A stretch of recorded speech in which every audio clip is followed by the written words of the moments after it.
Good evening, everyone. Thank you all for joining us. Just a few notes about our meeting format for the Planning Commission this evening. This meeting is being held in person as well as online. We're still operating in a hybrid format. Commissioners, planning, department staff, and members of the public are attending.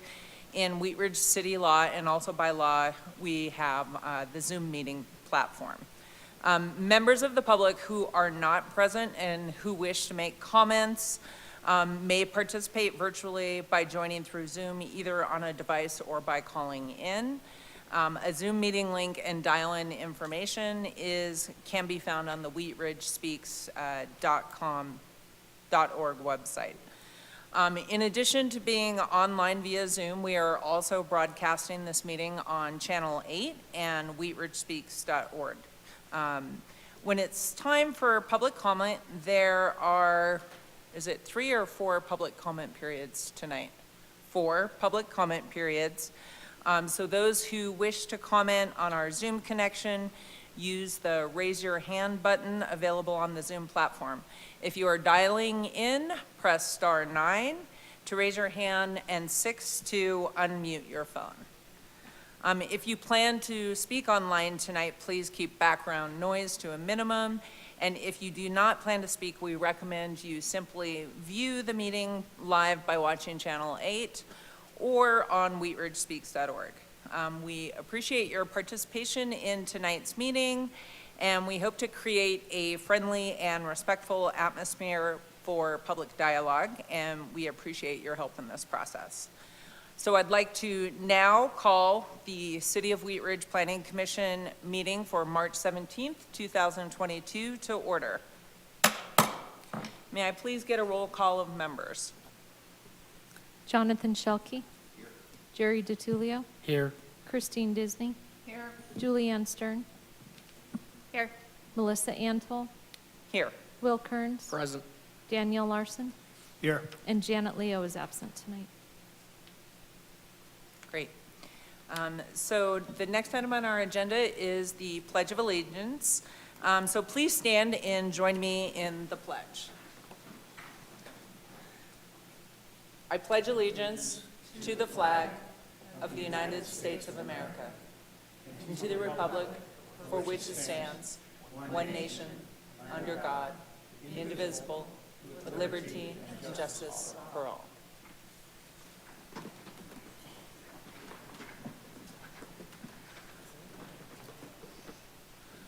Okay, the next item on our agenda is to approve the order of the agenda for tonight. Is there a motion to approve the order of the agenda? So moved. Do I hear a second? Second.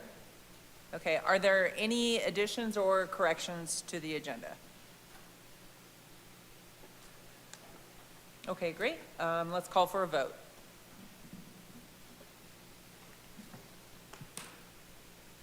Motion approved 7-0. Great, thank you. The next item for this evening is the public forum. So we will now open the general interest public forum. This is a time for any person to speak on any subject not related to an item appearing on the agenda. If you plan to speak related to an item that is on the agenda, the public hearing agenda, please wait until we get to that item. Madam Chair, point of order, we need to get the minutes approved as well. We did the agenda, and then we need to do the minutes. Oh, I apologize. Did I skip that? Okay, let's back up a moment here. So the next item would be the approval of the minutes. So if you, let's see, Dan, if you were not at the meeting last month, please do not vote on this item. But is there a motion to approve the minutes from our last meeting? Some. Do I have a second? Second. And let's call for a vote.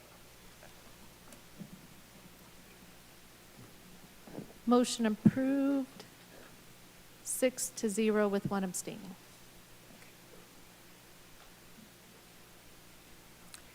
Great. Well, thank you for that clarification. Now let's return to item 6 on our agenda, which is the public forum. And again, this is an opportunity for any member of the public that is interested in speaking on any sort of general interest item. You have the opportunity now to speak. If you are interested in speaking on one of the cases, we ask that you refrain to and speak when that item is called up. Is there anyone signed up to speak in the general interest public forum? No one has signed up. Okay, great. Is there anyone joining us by Zoom that is raising their hand to speak? There are a few people on Zoom. If you would like to speak at the public forum, please either raise your hand. If you are on the phone, which it doesn't look like anybody is, please press *9.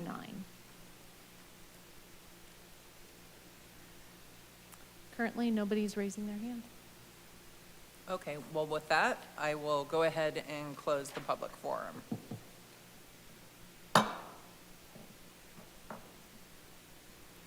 Okay, so tonight we have 3 public hearings, and before we begin, I would like to again begin by welcoming any members of the public that are here. It is important that that the public hearings be conducted in a dignified and civil manner. Our hope is that we create a friendly and respectful atmosphere for public dialogue, and we appreciate your help in this process. I ask that you respect the statements made by city staff, the applicant, and my fellow planning commissioners. Please do not clap, yell, boo, make commentary from the audience, or otherwise disrupt the proceedings. We'll start the public hearings with a presentation from staff and in some cases, with a presentation from the applicant. After the presentations, the commission will ask questions of staff and the applicant. After that, we will invite members of the public to comment as well. So now I will go ahead and open the public hearing for case number WS-21-04.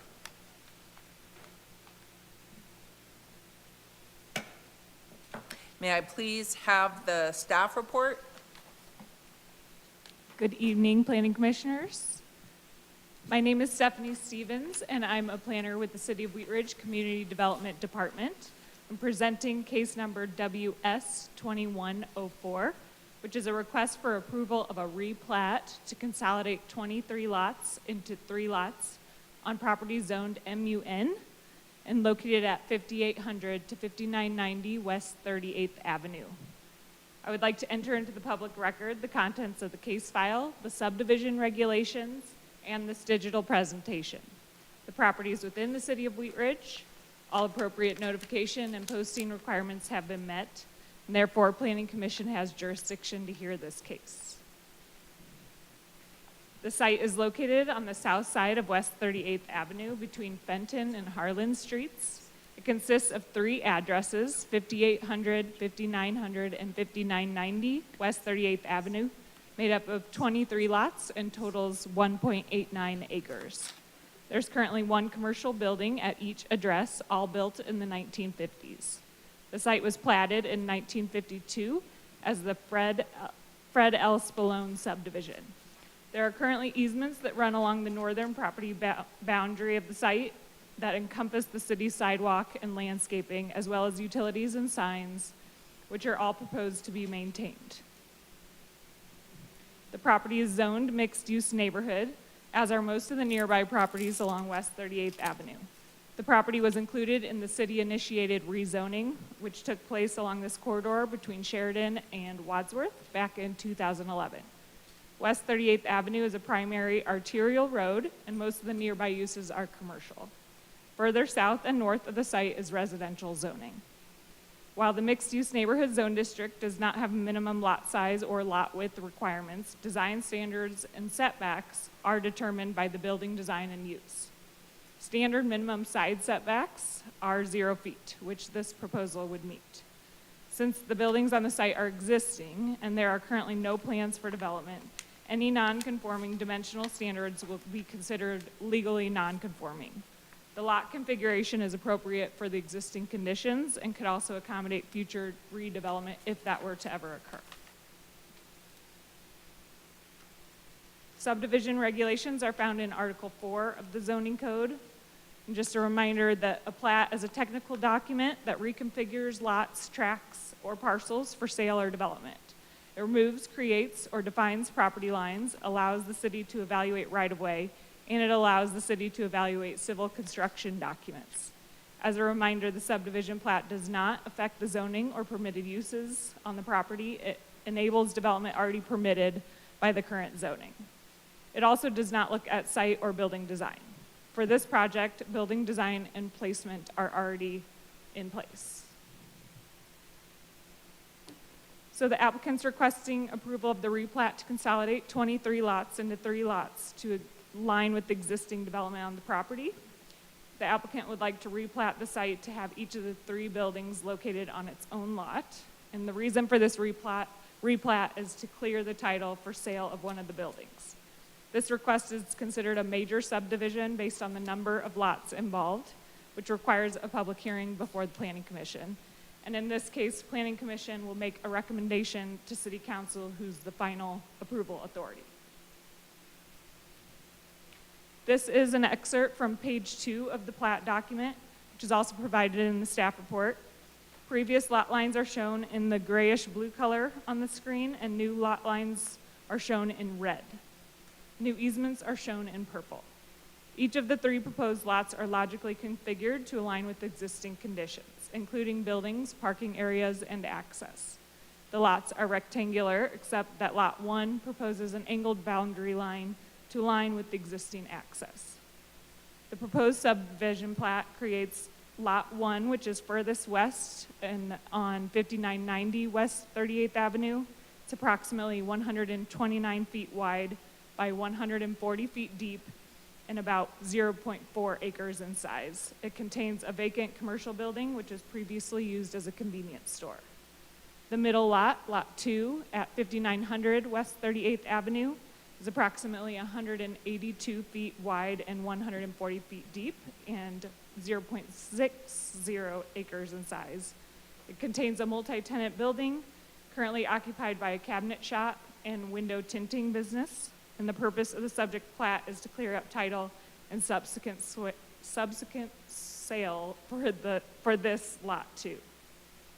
Lot 3 is for 5800 West 38th Avenue furthest east and is approximately 271 feet wide by 140 feet deep and approximately 0.87 acres in size. It contains a multi-tenant building currently occupied by an array of personal and retail services.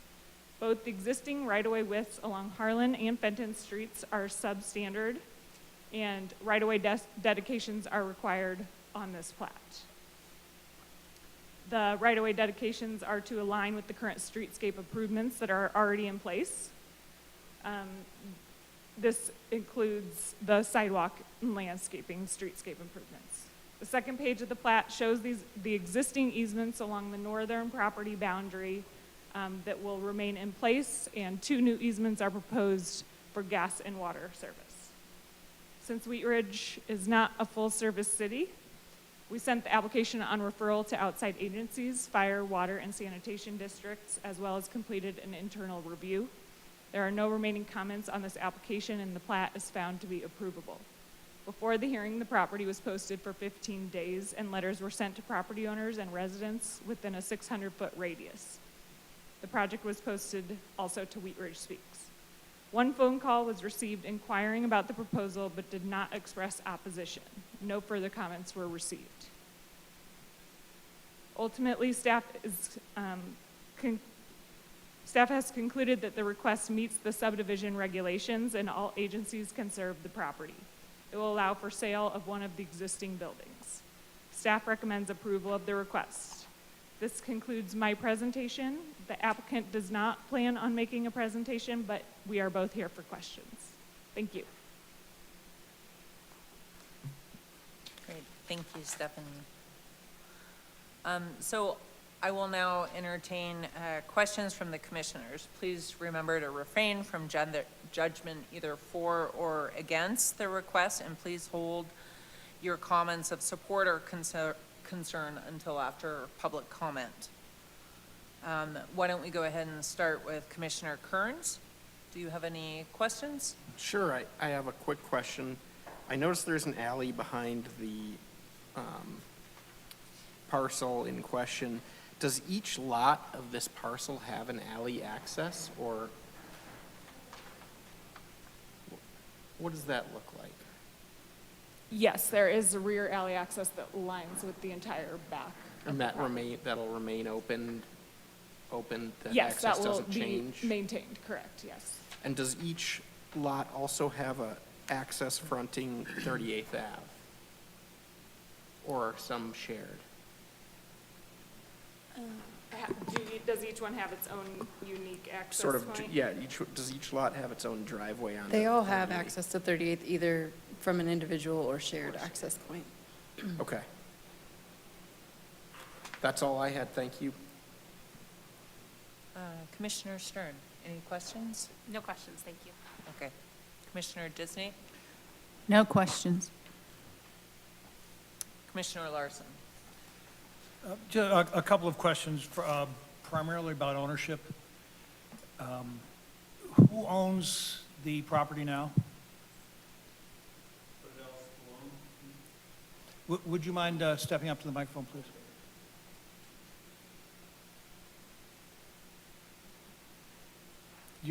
Provide your name and your address, please.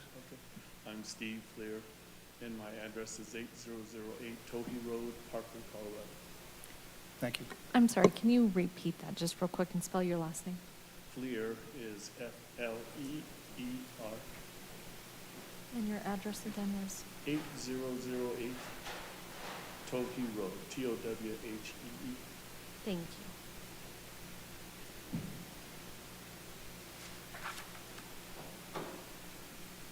So the owner is Fred L. Spallone, Inc. And what we're trying to do is clear title for a sale of 5900 because the building was placed originally across the property line. And so it just made sense for us to clear and make it 3 easy parcels to sell. So, thank you. The ownership is a single entity for what will be the 3 lots, right? No, we sold 5990 to a tenant. That was their Oren's Cabinets, I think it was. But anyway, he had a lease for a number of years and asked if he could just purchase it, which he did. And then at that time, we realized through a survey that we had a problem with the lot lines. Okay. And the intent then is if this replat is approved, you would sell the property on the west end? No, they want to retain that They one. want to retain that one, okay. Which one would be, it's the one that's already been sold? Yep, Is the the one that middle you're one. interested? I got you, But thank we you. need to clear up the title. Thank you, I appreciate that. Okay. And the reason you're making this application now is because these things have come to the forefront recently, and Right. you'd like to get them cleared up. Right, Is that correct? yes. Thank you. That's all I have for now. Nothing. Commissioner Shoki? No questions. Okay, great, thank you. And I have no questions either. I now would like to open the hearing for public comment. So if you wish to comment on this case, you'll have a maximum of 3 minutes to speak. Speakers cannot limit their time to hours. Has anyone signed up to speak? No one has signed up. Okay, is there anyone on Zoom who is raising their hand? Again, there are a few people on Zoom. If you would like to speak, please either press *9 to raise your hand or click raise your hand. Nobody at this time. Great. So just checking one more time, is there anyone else from the public who would like to speak now, before I close the citizens' forum?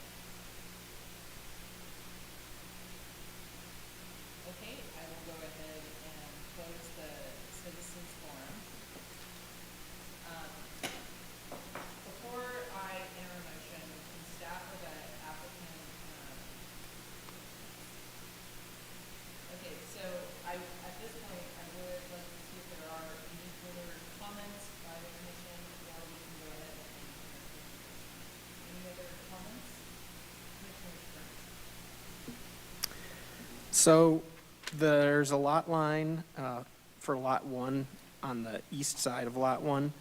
It makes a abrupt diagonal turn as it approaches 38th Ave. Why is that, and should it come out as just a normal square corner?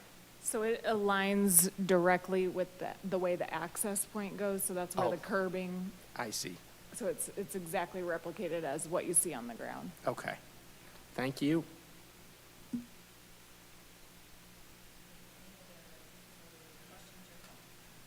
One comment, I would just like to say that I think this is a very logical and appropriate application.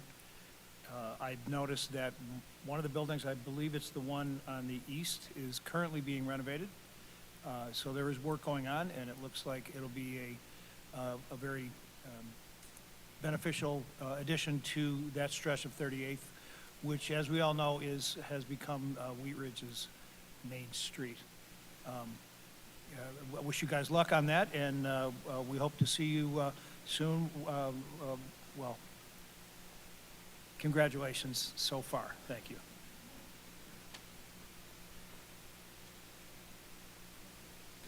Thank you, Madam Chair.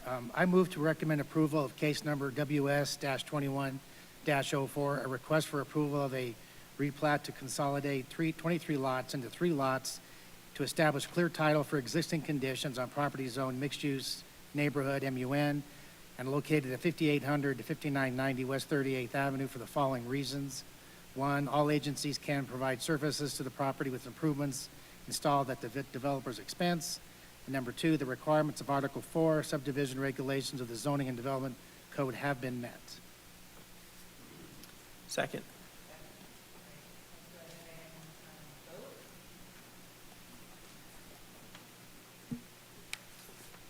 Motion carries 7-0.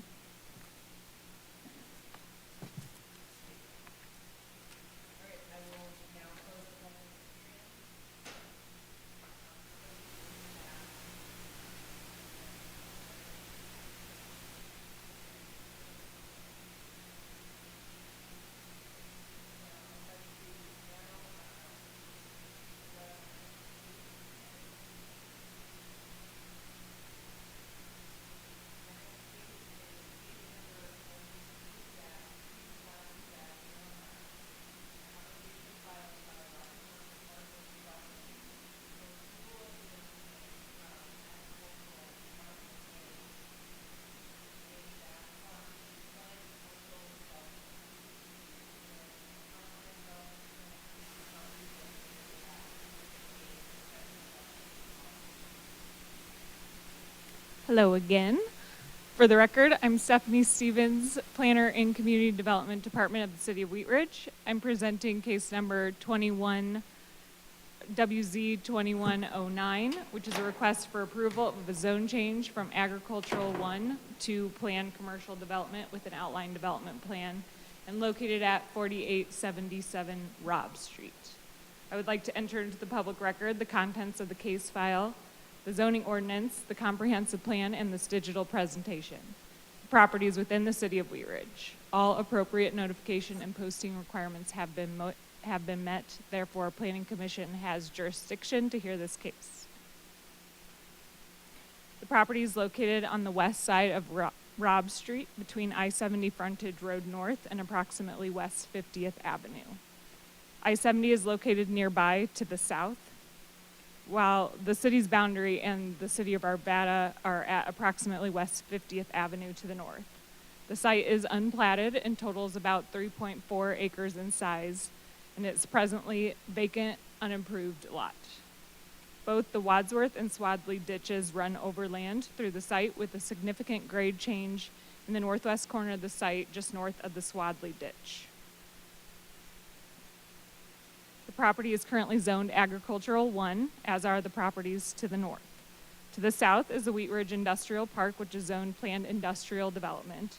To the east, properties are zoned Planned Industrial Development, Planned Commercial Development, Agricultural 1, Commercial 2, and Commercial 1. To the west, properties are zoned Planned Commercial Development and Industrial Employment. Most of the surrounding uses are commercial and light industrial, although 3 agricultural 1 parcel still exists north of this site and contains single-family residential homes. The request tonight is for a rezone from agricultural 1 to planned commercial development. The outline development plan accompanies the zone change request by establishing the zoning and development standards. The purpose of the request is to allow for development of a tree service business while preserving natural features that exist on site today. Staff advised that a planned development was the most appropriate because of the ability to customize permitted uses and also the ability to modify intensity of development within the site in order to preserve the natural features. The code allows for processing of ODPs and SDPs concurrently or sequentially, and the applicant has chosen the sequential two-step process. I'll go through the ODP document, then talk about the criteria of review and staff findings. The outline development plan establishes the PRD zoning. The ODP is 2 sheets in this case, which are attached to the staff report. The first page is a cover sheet with certification and signature block for property owners, planning commission, city council, and the mayor. There's also a character of development statement, development standards, and other standard notes. The second page includes the permitted uses and conceptual layout of the property, including access, open space, and planning areas. This particular ODP depicts the site broken into 3 distinct planning areas, transitioning from most intensive along the southeast of the site and least intensive to the northwest. The 3 planning areas are summarized broadly as follows. Planning Area 1 is located along the southeast portion of the site along Robb Street. It will contain typical developed commercial uses to support the business operations. Planning Area 2 is in the middle of the site between the 2 ditches and may contain some building, parking, and storage areas on the western portion, and lumber milling, greenhouse, and nursery plantings on the eastern portion closest to Robb Street. Planning Area 3 is located to the northwest of the site. It's next to the adjacent Agricultural 1 properties and is to be preserved mostly in its natural state with some allowances for outdoor storage of natural materials if screened. The table on the screen summarizes the development standards that are proposed in this ODP. To summarize, uses permitted are all uses established in the city's Agricultural 1, Commercial 1, and Commercial 2 zoning, with emphasis placed on encouraging uses that support employment and agriculture while maintaining natural features. The specific uses being sought with this proposal include the tree service business and supporting uses, which involve office, shop, retail, tree nursery, greenhouse, lumber milling, limited outdoor and indoor storage, temporary Christmas tree sales, seasonal farmers markets, and the potential for a caretaker's resident. They're limiting the height to 35 feet. And architecture follows typical standards in the Architectural and Site Design Manual, except for the request to allow metal as a primary material with a requirement for enhanced architecture along Robb Street, using stone or brick to enhance that facade. Setbacks are proposed to be similar to commercial zoning, with Planning Area 2 and 3 limiting development by restricting uses, thereby increasing setbacks to the residential properties on the north side. The maximum building coverage is proposed to be 25% of the overall site to match agricultural zoning. And it should be noted that no buildings will be allowed on Planning Area 3, the northernmost planning area, and this prohibition on structures buffers from the agricultural uses on the north side, avoids challenging topography, and protects the natural state. Parking is to be provided in accordance with mixed-use code standards. This is a remote location, and the use is not anticipated to bring high parking needs. In all other areas, the project is proposed to comply with the zoning code, including lighting, fencing, signage, and streetscape design. This is the sketch plan from page 2 of the outline development plan, or ODP, with annotations. More commercial uses are permitted on the eastern end of the site closer to Robb Street, with fewer commercial uses allowed as the property extends to the west. The primary office building and shop for the tree service business, as well as the major improvements such as paved parking areas and detention, will be located in Planning Area 1. and will be oriented along Robb Street. A potential caretaker's residence could also land in planning areas 1 or 2. 2 access points are proposed to serve the property from Robb Street. Vehicular access will be limited primarily to planning area 1 and potential for limited access in planning area 2 if or when the Wadsworth ditch is piped underground, with other planning areas to be mostly preserved in their natural state. The ditches provide a natural transition between planning areas, and areas along each ditch will be preserved for wildlife movement.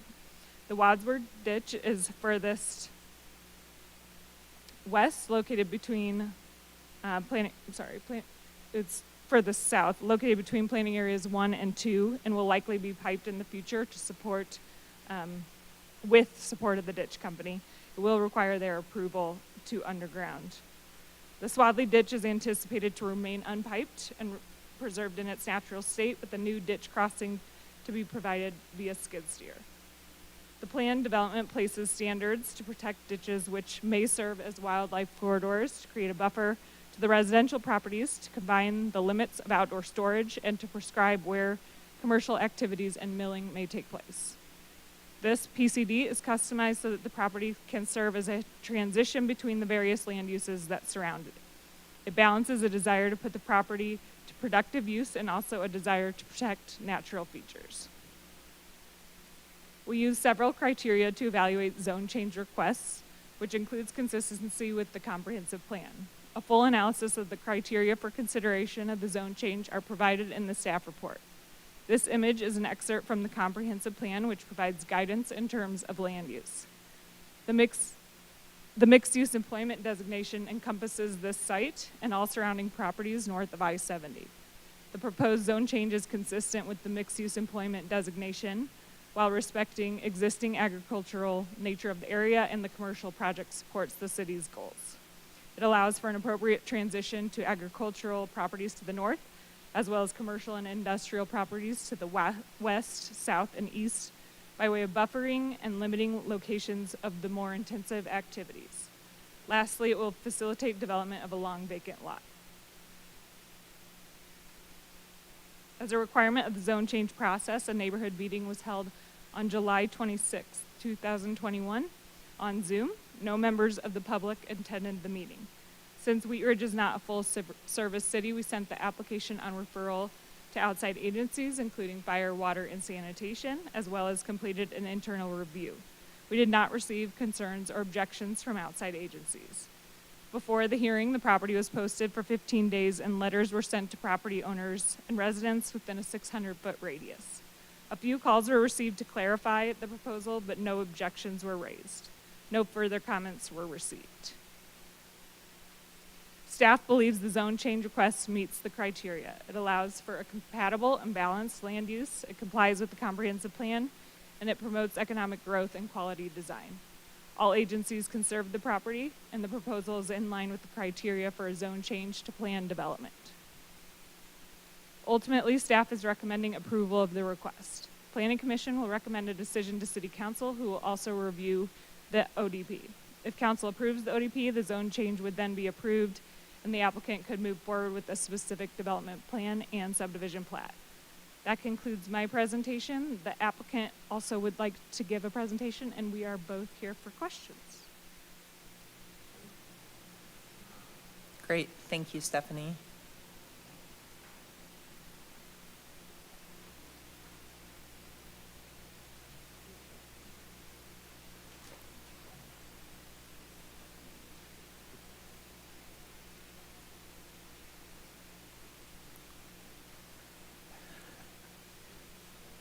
Good evening, sir. Before you begin, will you go ahead and spell your last name and give us your address, please?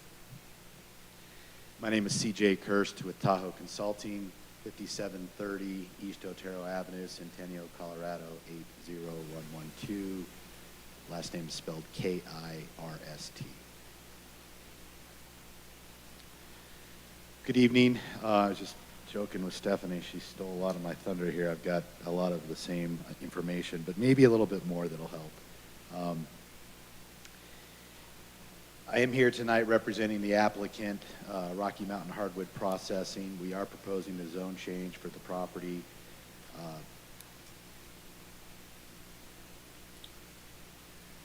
Property is 3.4 acres in size and is located approximately 400 feet north of I-70 on the west side of Robb Street.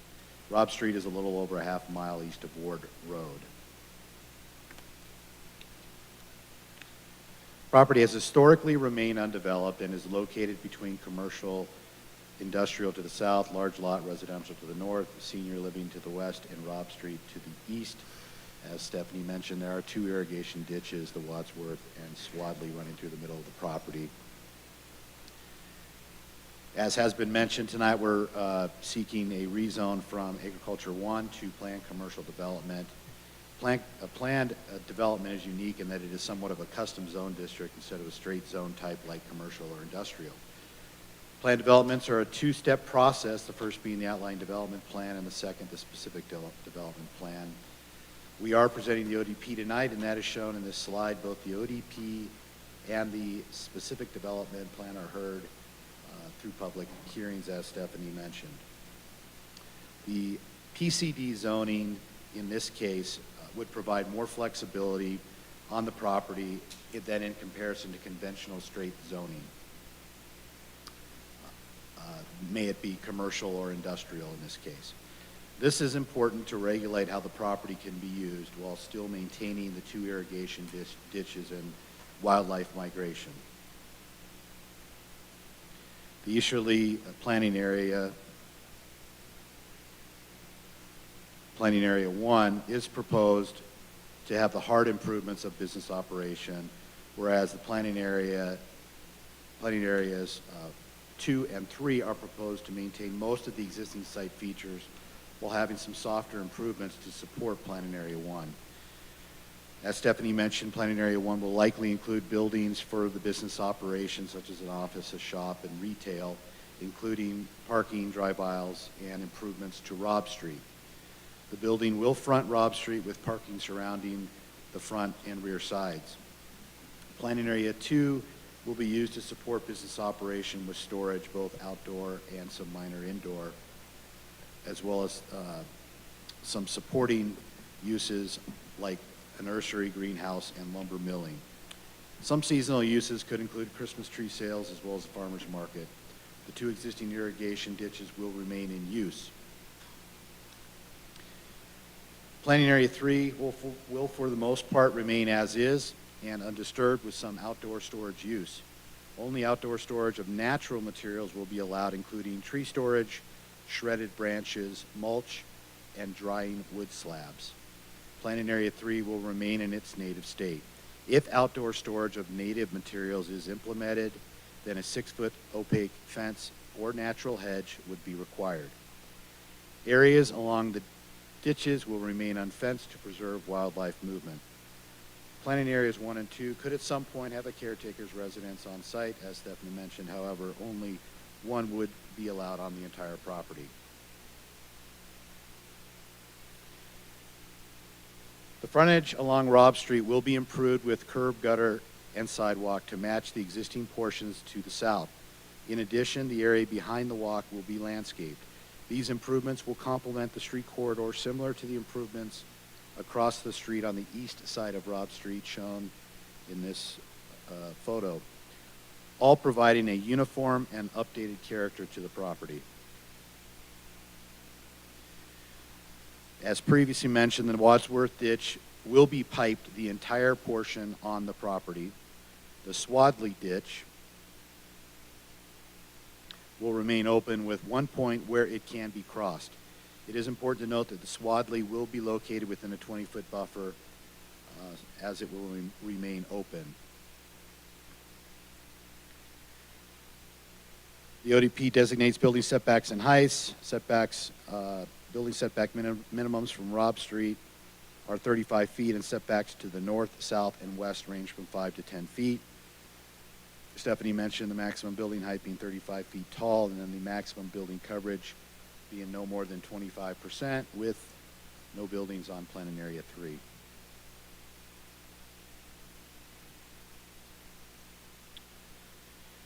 We believe this zone request to PCD meets Wheat Ridge ODP checklist criteria. One, the need for zone change. As mentioned previously, the change of zoning allows the property to maintain the open space and wildlife movement as well as irrigation ditches, yet still allows for a commercial retail use that helps complement these site features for the property. The PCD is the right zone district to manage all of this. Straight zoning likely would not afford this. Present and future effect on the existing zone districts, development and physical character of the area. The property has never been developed and has remained Agriculture 1. The PCD zoning is a complementary zone district that allows the proposed permitted uses and land use preservation to work with the surrounding zoning. Since the property has not been developed, its development completes the last piece of this puzzle in a complementary and responsible way. Access to the area, traffic patterns and impacts of the requested zone on these factors. The site will be accessed solely from Robb Street, 2 driveways separated appropriately to provide ingress, egress, and circulation for customers, employees, deliveries, and first responders if necessary. The 2 driveways will be sited to ensure adequate stopping distance for each. It is expected that most traffic for the property will be coming and going to the west from and towards the frontage road to get out to Ward Road. Availability of existing facilities. The proposed development will not have a high demand for water or wastewater services. However, both will be provided. Water will be provided by the Valley Water District and sanitation by Fruittail Sanitation District, both coming from Robb Street. Due to the development controls established through this PCD, the site will not have a higher impervious rate. Our storm flows, however, will be released at a controlled historic rate into the existing storm sewer system in Robb Street. Electric and gas will be provided by Excel.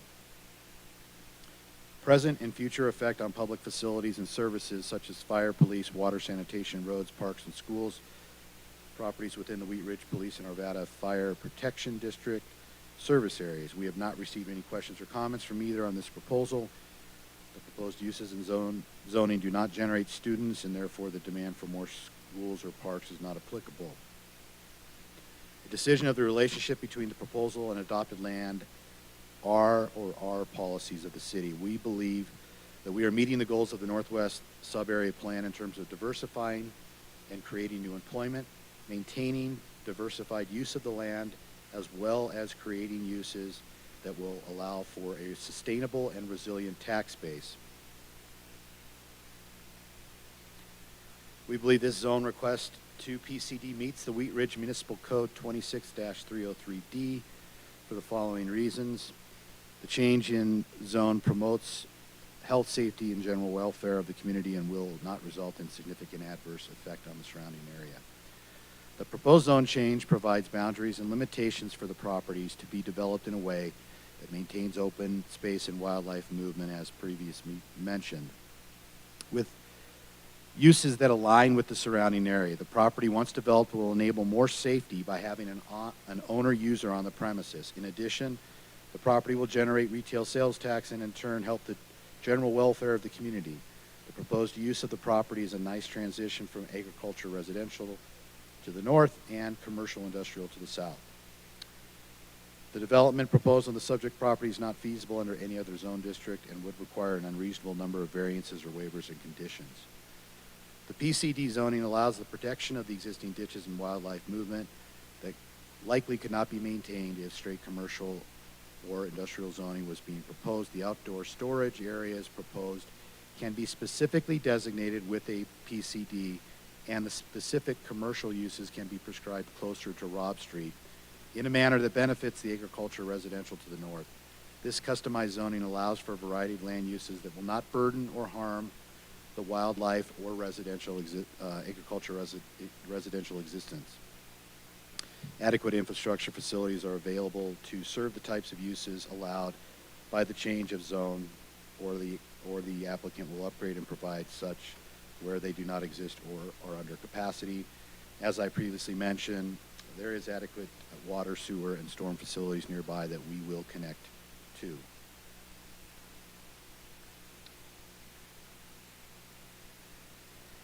The comprehensive plan shows the property to be within the TOD site, as Stephanie mentioned.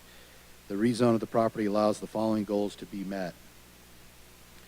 The uses retain and diversify local employment. The uses proposed with this rezoning will allow the applicant to grow their business and offer a diversified opportunity for employment. The applicant produces live edge boards from their tree and branch removals with a goal to create zero waste component of their business. This business ideology not only helps the environment, but also creates employment opportunities that fulfill this demand. Increase the diversity of land uses. As previously mentioned, the protection of wildlife corridors and irrigation ditches coupled with commercial and retail uses created a diverse use of the property that has been desired for a long time. The property's location in between commercial, industrial, and agricultural residential creates an opportunity to complement each other. Establish and maintain a resilient and sustainable tax base. The property has long since been an attractive site for development interest, but given the wildlife corridor and irrigation ditches existence, development has not moved forward. However, the applicant's proposal for the property creates a new tax base for the city, one that will continue to prosper the perpetual need for planting new trees, shrubs, and trimming existing species. In summary, we believe this rezone proposal creates a complementary land use opportunity for the property that preserves open space and wildlife movement, as well as creates commercial and retail opportunity that allows these characteristics to be maintained. Thank you for your time, and I am available for questions as well. Thank you. Thank you. I'll now entertain questions from the commissioners, and why don't we start on your end this time? Commissioner Shelkey, do you have any questions for the applicant or staff? Okay. Commissioner DiTullio. None. Commissioner Larson? Thank you. My first question has to do with Rocky Mountain Hardwood. Not familiar with the company. Can you give me a little bit of background on who they are and sort of just, you know? Yeah, it's a couple partners that have been in the landscaping business for quite some time that have been seeking a place to have their own physical location. They, as we've mentioned, not only prune and mulch, they also do have installation of landscaping, and therefore the reason being for the nursery, which would not be a retail nursery per se. It's really just a holding location. And then there would be some milling and retail sales of some of this material that could be stored on the property. So the business this is not a startup business. The business already exists. Correct. Okay. The two gentlemen have been in this industry for quite some time. And do they have a facility in Wheat Ridge already? They, in various locations, they've got some of their equipment and materials. So this will give them sort of a base of operation. Gives them a home. Yeah. A Okay. home, exactly. Okay. And CJ and commissioners, we also have the owner on the Zoom call. If there's any questions that you want to turn over to him, you can also. Well, and I appreciate that. It gives me a better sense of who they are. The existence of the two ditches is just a concern. Obviously, the ditch company will have something to say when you get to that point, but just the concern I have is that this could create some runoff into one or the other that probably doesn't need to go into a ditch. We've had excellent cooperation from both Wadsworth and Swadley. We have a license agreement in place with Wadsworth already. They fully support piping it. Swadley obviously is okay with us leaving it open.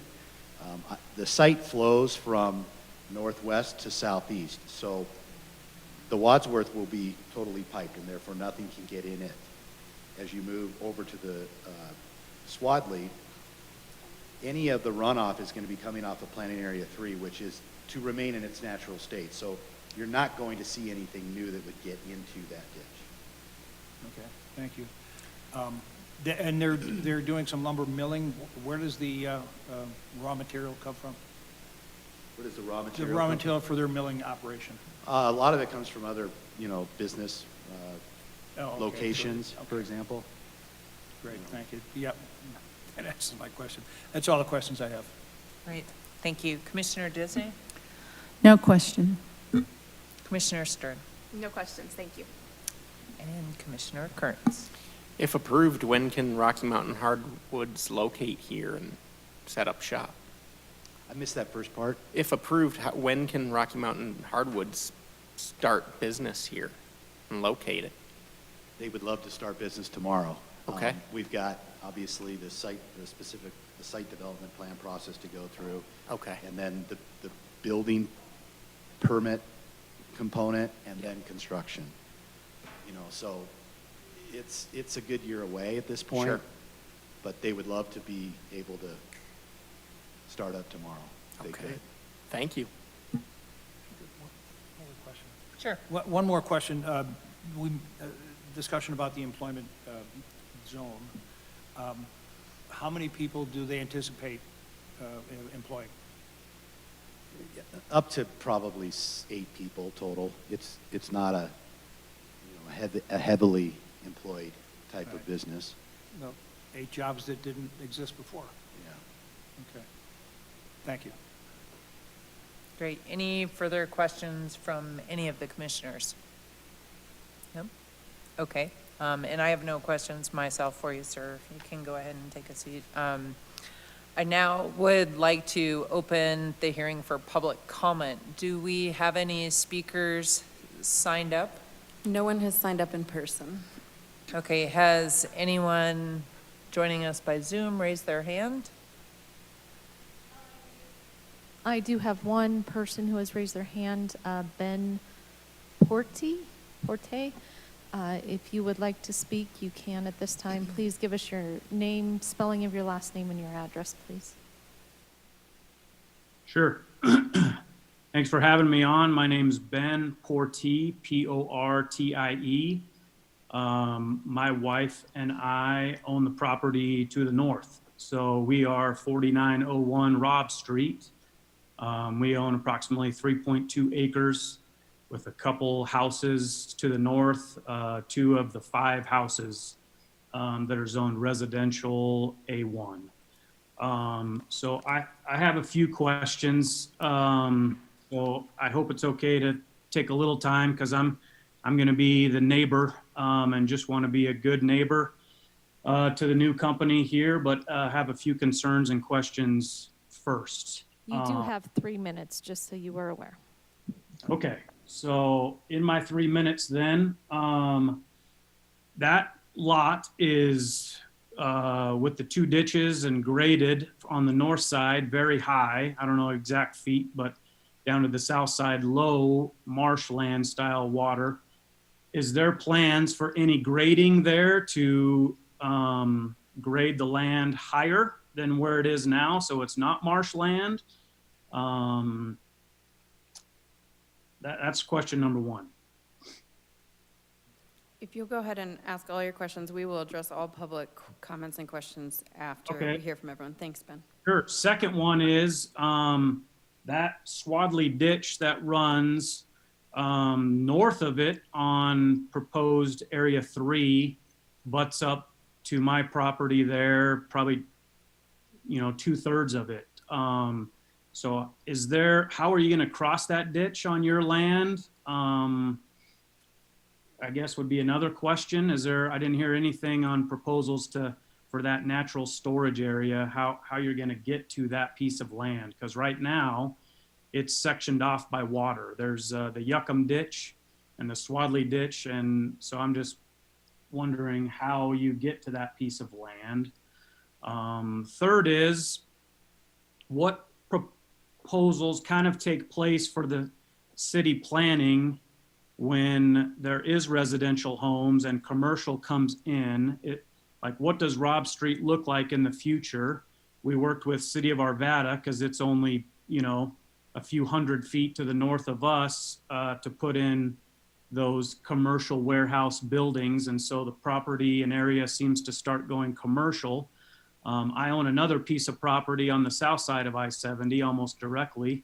And so I'm wondering then, with the city planning, what does it look like when you're in a residential area and kind of commercial use? And what is the city wanting to do with that area? Because I'm just concerned with my piece of property right there. Thank you.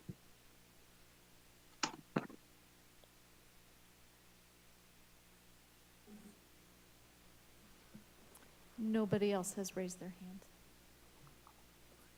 Okay, great. Would you like to respond to the citizen members' questions? Yes. Thanks for your questions, Ben. You know that property real well. We are definitely going to have to be doing some grading in that southeast planning area 1. The idea is to try to get everything to flow to the east. We do have a detention water quality pond that'll have to be graded in. It's right now conceptually shown in that southwest corner of planning area 1. We have yet to get into the specific detail design. We know we've got that obligation. We've got to figure out how to get the runoff into that pond, treat it, and then get it back out to the east to get into Robb Street. So there will have to be some fill to make sure that that drainage pattern occurs. There is not going to be any grading that'll occur in planning area 3. As we've mentioned numerous times, that area is to really remain undisturbed. There could be some improvement grading-wise in planning area 2, really just to transition between planning area 1 and planning area 3. And then the second question had to do with crossing to Swadley. You can see on this map down in the southwest corner there, it does call out for a crossing. That's the location. We really don't expect heavy equipment crossing it. We're probably talking a skid steer, frankly, to pick up trees and branches, nothing significant. So we will have to pipe that specific area to make sure that a vehicle like a skid steer can cross it. I think the other question was probably more directed for the city. Yeah, and I'll take the last question, which was about sort of what is the city's plans for the future of Robb Street. And you saw the comprehensive plan. The whole area is shaded purple, though the city doesn't have any plans to legislatively rezone any private property on Robb Street that doesn't want to be rezoned. So there are the few remaining A1 pieces, and nor do we have plans to sort of add any sidewalks or curb and gutter on the balance of Robb Street. That's not a project or budgeted. I would say that we are cognizant that this is a transition property between much more intensive commercial zones and uses and the gentleman's property. And I think that's exactly why we chose a plan development or recommended a plan development here. The other potential rezoning it would be eligible for is an industrial employment district, which is in the area and is allowed to be rezoned, but we had real hesitations as a staff in terms of allowing that entitlement across the whole parcel. So we know it serves as a transition piece, and we tried to tailor this plan development to that end. Great, thank you. Okay, before we move to you, Commissioner Disney, was there any other members of the public virtually that wanted to speak? Nobody else. Okay. Well, I'll go ahead and close the citizens forum. And before I entertain a motion, Commissioner Disney, you had another question? I drove by the property to take a look at it and noticed that you mentioned that Zone 3, Planning Area 3 would remain in its natural state. And I noticed that it was pretty overgrown with weeds, and it seemed to me to be a fire hazard based on what happened last fall up in Marshall. So do these new property owners, I guess, plan on maintaining the property so that it does not pose a threat to fire if it is remaining in its quote-unquote natural state? It's a beautiful property, and I could see why it's kind of exciting that they're going to maintain it, but I just had that thought and wondered, based on the homeowner's So comment. just to be clear, right now, Rocky Mountain Hardwood does not own the property. Okay, They're under contract, obviously, to a certain extent, closing once we get through a portion of this. So they can't really speak to how that planning area 3 has been maintained to date, but absolutely, I mean, that is their business. Once they own it, they'll, do what they need to do to make sure that that area is maintained and kept, in good order. okay, thank you. I have a comment. Great. Okay, Commissioner Stearns? The comp plan excerpt does show that the site is in the TOD area, so assuming this proposal moves forward to the SDP process, I would encourage staff and the applicant to consider including features that promote walkable access to the station. Thank you. Noted. Noted, thank you. Okay, at this point, if there are no further questions or comments, I would entertain a motion. I move to recommend approval of case number WZ-21-09, a request for approval of a zone change from Agriculture 1 to Planned Commercial Development with approval of an outline development plan for the development of a tree service business for property located at 4877 Robb Street for the following reasons.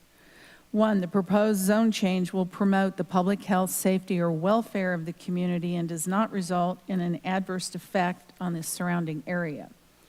2, the proposed zone change is consistent with the goals and objectives of the city's comprehensive plan. 3, the proposed zoning, density, and land use are consistent with the intent of a planned development, compatible with surrounding land uses, and will result in a high-quality development. 4, the infrastructure in the area can support the development. And 5, the criteria used to evaluate a zone change support the request. Second. Any discussion by any of the commissioners? Or are we ready to vote?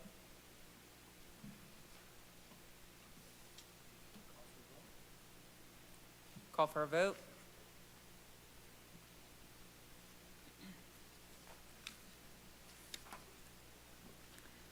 Motion carries 7-0. Great, thank you. I now close the public hearing.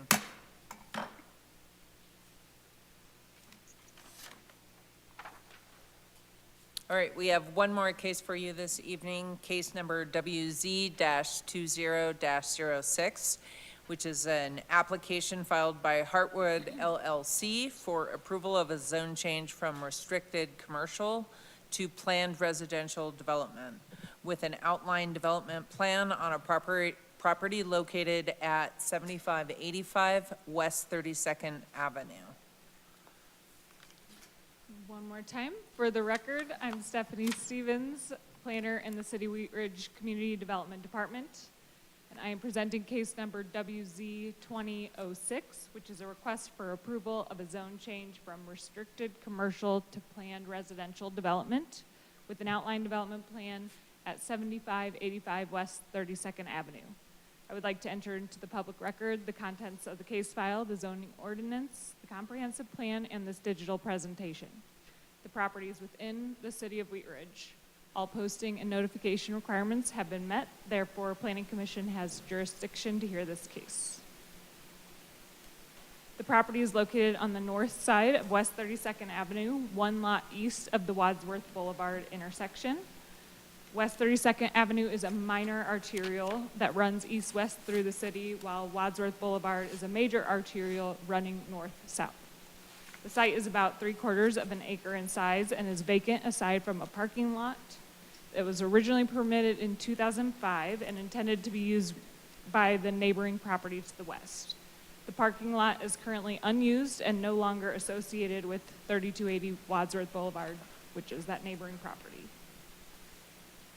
The property is currently zoned restricted commercial and has been zoned this way since the city's incorporation. Properties to the north, east, and south contain low-density residential uses and are zoned residential 1, residential 2, and residential 1A. Properties to the west are zoned planned commercial development, restricted commercial, neighborhood commercial, and residential 3, and contain retail, office, and multifamily uses. Crown Hill Mortuary, Cemetery, and Arboretum is located further to the southwest. The applicant is proposing to develop a site with 14 dwelling units, including 2 duplexes and 2 5-plex single-family attached townhomes. The request tonight is for the rezone from restricted commercial to planned commercial development. The outline development plan accompanies the zone change request by establishing the zoning and development standards. The code allows for processing of ODPs and SDPs concurrently or sequentially, and the applicant has chosen the sequential 2-step process. I'll go through the ODP document, then talk about the criteria for review and staff findings. The outline development plan establishes the PRD zoning. The ODP is 2 sheets in this case, which are attached to the staff report. The first page is a cover sheet with certification and signature blocks for property owners, Planning Commission, City Council, and the Mayor. There's also a character of development statement, list of permitted uses, development standards, and other standard notes. The second page includes the conceptual layout of the property as shown on the screen here, including access, open space, and development areas. This table summarizes the development standards that are proposed on sheet 2 of the ODP. The applicant has proposed a single-family attached dwellings as the primary use, but allows for detached single-family units also. No accessory buildings will be allowed. Density is proposed at 20 dwelling units per acre, which is higher than what R3 allows at 12 dwelling units per acre for comparison, but less than the maximum for planned developments at 21 dwelling units per acre. Height is proposed to meet the city standard for residential at a maximum of 35 feet, and current zoning for comparison allows for 50-foot height. Architecture follows typical standards set forth in the Architectural and Site Design Manual and defers to current mixed-use codes in terms of townhome design, including facade design and articulation and materials. In comparison, R3 does not have architectural standards. The proposed setbacks prioritize buffering of the rear 5-plex units from the existing residential properties to the east and commercial to the west. Bulk plane will also apply. Minimum landscaping is proposed at 30% of the total site, and maximum building coverage is proposed at 40%, which both match R3 development standards. An additional requirement of the PRD requires that 25% of the minimum landscape area be dedicated to private open space or private front yards. Parking is to be provided at a rate of 2 parking spaces per unit and a minimum of 3 visitor parking spaces. In all other areas, the project is proposed to comply with the zoning code, including lighting, fencing, signage, and streetscape design. This is the sketch plan from page 2 of the ODP with annotations. The setbacks are shown in red and building envelopes are shown in blue. The conceptual plan shows 2 duplexes fronting 32nd Avenue, which is at the bottom of the screen, and 2 5-plex townhome buildings tucked behind the duplexes and oriented perpendicular to 32nd Avenue. On this screen, the access drive is shown here in pink, and parking spaces are shown in purple. Open space areas are shown in green. 1 central access point is proposed along 32nd Avenue. It continues north to serve all units, with a hammerhead turnaround located behind the 2 duplexes that front along 32nd Avenue. 2 parking spaces per unit are provided in tuck-under garages, in addition to 3 visitor parking spaces minimum and bike parking located on site. A sidewalk is included around the perimeter of the site for pedestrian access. The site is also bordered with a landscape buffer and private front yards with increased setbacks for the northern 5 plexes to provide separation from adjacent uses, with shared open space proposed along the perimeter and rear of the property. We use several criteria to evaluate zone change requests, including consistency with the comprehensive plan. A full analysis of the criteria for consideration of the zone change requests are included in your staff report. This image is an excerpt from the comprehensive plan, which provides guidance in terms of land use. The site is categorized along the Wadsworth primary commercial corridor within the neighborhood buffer area and neighborhood designations. Per the comprehensive plan, the Wadsworth primary commercial corridor is appropriate for higher intensities and mix of uses, including multifamily uses, and calls for transition in height from the corridor to residential uses. The property is also within the neighborhood buffer, which is intended to function as a transition between low-intensity residential areas and higher-intensity commercial uses to the west. The proposed zone change is consistent with the neighborhood designation, and the project supports the city's stated goals of increasing options of home ownership and attracting a range of household types. It will also act as a transition from the higher-intensity Wadsworth corridor. This application is in compliance with the comprehensive plan by its proposed investment in a vacant site, by providing housing options, and by its compatibility with adjacent neighbors. As a requirement of the zone change process, a neighborhood meeting was held on April 28, 2020 on Zoom. 16 people attended the meeting, and notes from the meeting are included in the staff report. The proposal presented in April 2020 deferred from what the enclosed ODP entails, so the applicant held another informal meeting in February of 2022 per staff's recommendations. One community member expressed mild opposition at that meeting. Since Wheat Ridge is not a full-service city, we sent the application on referral to outside agencies, including fire, water, and sanitation, as well as completed an internal review. We did not receive concerns or objections from outside agencies. Before the hearing, the property was posted for 15 days, and letters were sent to property owners and residents within a 600-foot radius. We received one comment of concern on Wheat Ridge Speaks related to the potential for access drive to cut through and add traffic to the established residential properties to the north.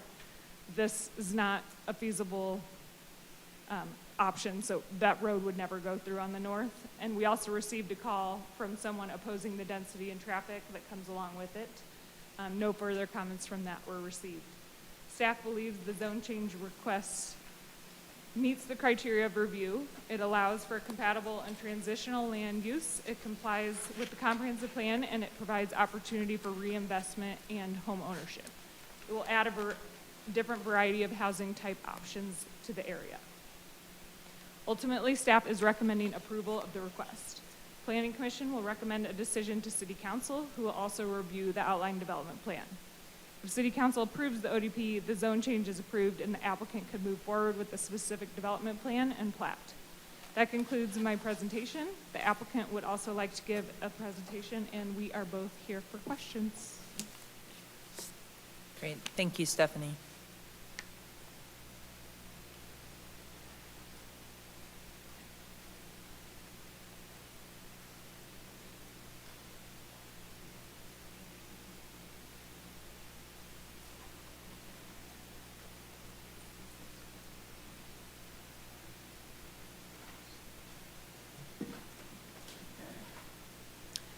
Good evening, sir. Would you please state your name, spell your last name, and give us your address, please?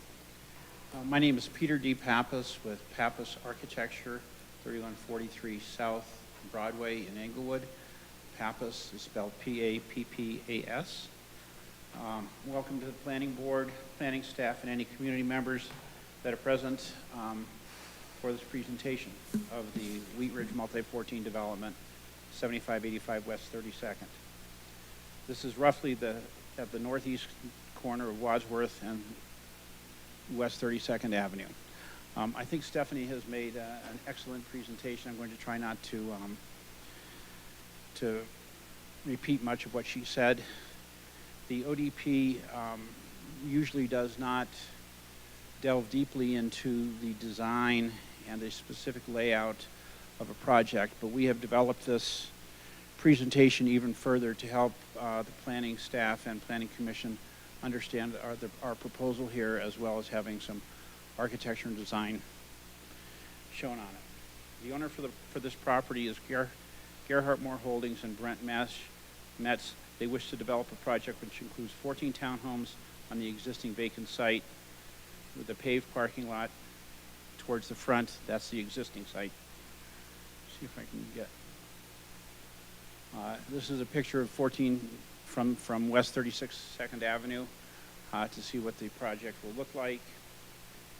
To orient you on the site, we've created a vicinity map, which again shows it behind the retail strip center at the northeast corner.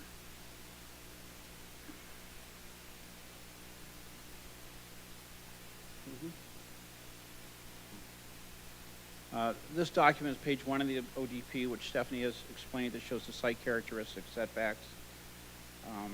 We have included second page here, as well as an existing survey. The existing site plan shows the property with the parking lot and the open grass space behind, surrounded by the retail strip and 5 residential properties to the north and east. The aerial again shows the site, as well as the 32nd Avenue accesses looking east and west.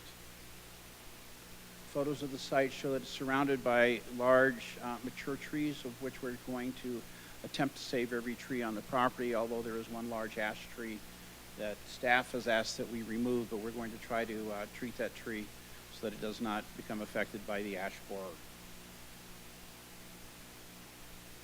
Our site plan, I've turned north to the right. 32nd Avenue, heading west, would go to the top of your screen. We have one access to the site roughly in the center of the site. Entering the hammerhead, as Stephanie mentioned, is for fire department access. We have shown 4 new buildings, 2 duplexes facing West 32nd in a very residential configuration, as well as 2 5-unit townhomes which face front yards, which will provide a very residential feel. We have also, as shown, created large perimeter setbacks to buffer this property from the adjacent properties. Again, a view of the front of the buildings. The townhouse house units will have integrated parking garages at the ground level to allow more open space and less hardscape and less visible vehicles from the street. The current zone district is residential commercial, which will allow for mostly office uses and could be 50 feet in height. We have limited our height to 35 feet. Adequate infrastructure will be added as needed for the development, and as previously noted, has all been reviewed by the outside agencies. An elevation of the buildings shows lower level, which will have the garages at the rear, entries at the front which face front yards, a small office or bedroom on that level. We go to a second level. We have a kitchen, living, dining room with a balcony facing the yards, the front yards. On the third level, we have 2 bedrooms and bathrooms to go with. The rear shows the garage access for each of the units.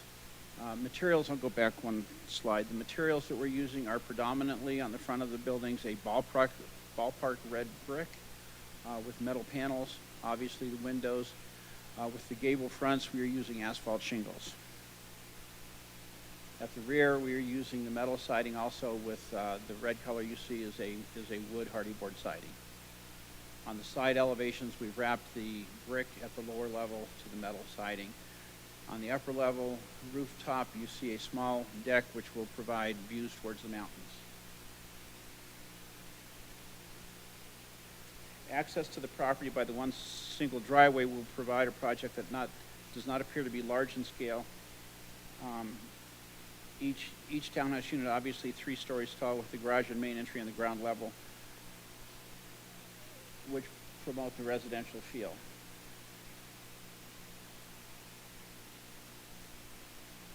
This would be a duplex unit which faces 32nd Avenue Again, you'll see the attached sidewalk at the front. You'll see the large front lot, front yard, as well as the access to the rear. Again, the single access for this property allows us to have 14 units and only have one access so that we're not doing two curb cuts along 32nd Avenue. The typical unit will be 1,300 square feet, which will provide a size of unit which provides a market rate housing that is attainable for people in the Wheat Ridge area. We are concerned that there is a lack of housing in this market, and we feel that the density of this project allows us to keep the price down so that it is a reasonable, again, market entry price. The Wheat Ridge multi-14 plan development will enhance a vacant fielded area transitioning between a commercial corridor from the west and Wadsworth to a residential use on the north, south, and east. The development promotes pedestrian connectivity, bus ridership, and bicycle transportation while bolstering retail uses in the surrounding neighborhood. It provides 14 single-family attached dwelling units and meets the City of Wheat Ridge code requirements for Section 26-301C.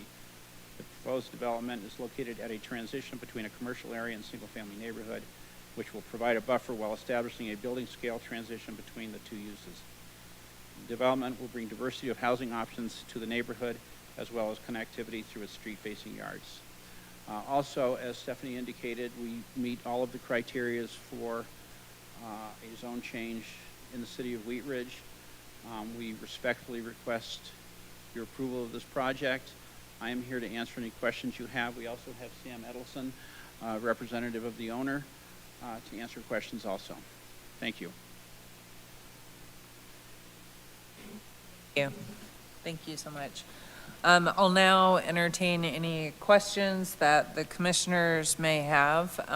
Why don't we go ahead with you first, Commissioner DiTullio? Any questions? Yes, I do. This is for staff questions. If this property was zoned R2 or R1, what would be the density for those zone districts if the applicant had been requested those zone districts? So the R1 zone district requires 1/4 acre of a lot, so only 2 lots would be able to be accommodated with this lot area. It would likely necessitate a flag lot design. And how about the R2?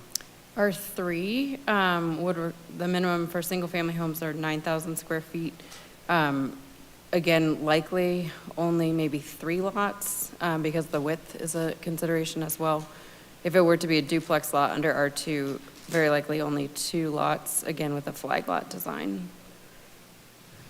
And then, thank you. Is the bulk plane not going to be used on these, on the east and west side because they have a 15-foot setback? Is that the main reason why It is proposed to use the bulk plane. Oh, it is? Yes. And so what would that do for the light and air for the neighbors to the east and north? So it basically requires that roof to be pitched to an extent or to develop shorter. Okay. That's good. And then, is this an urban renewal area? No, it's not.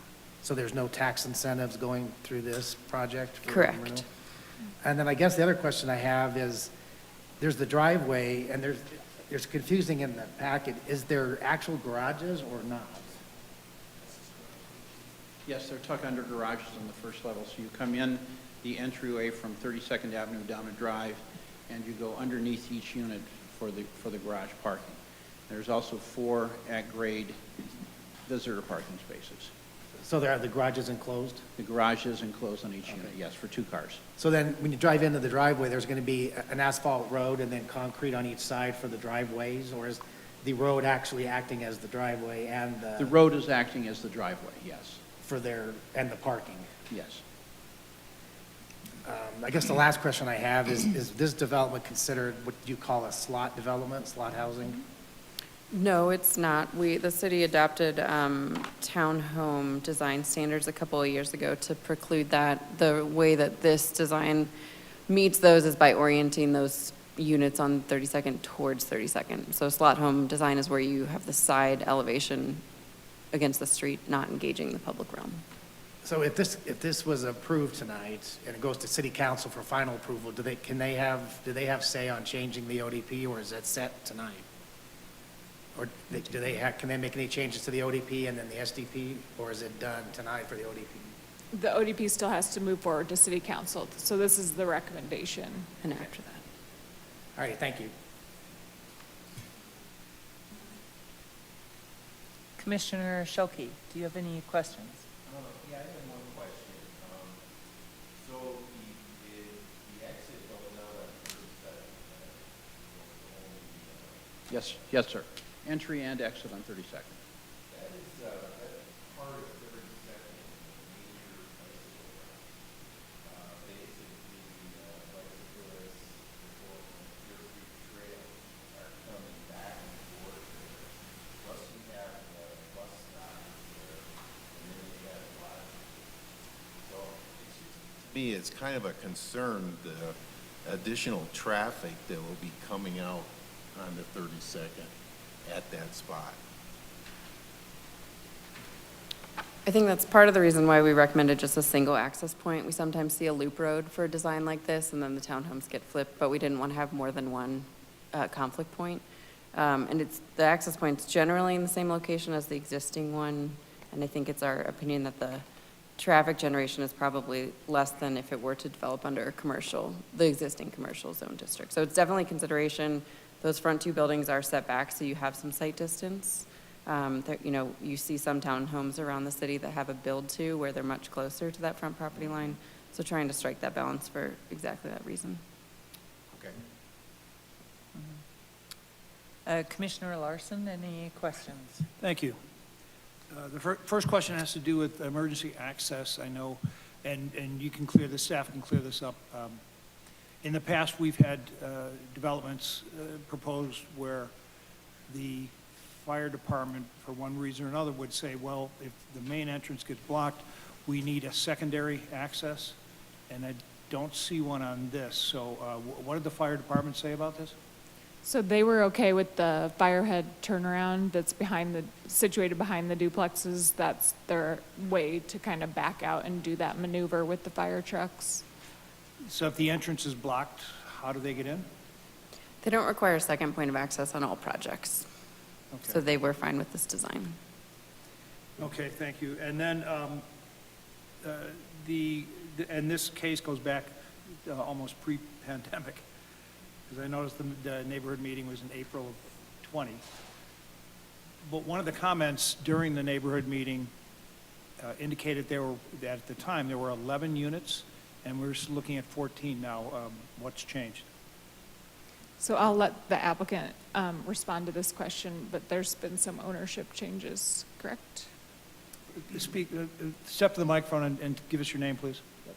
Name is Sam Edelson, S-A-M, last name is E-D-E-L-S-O-N.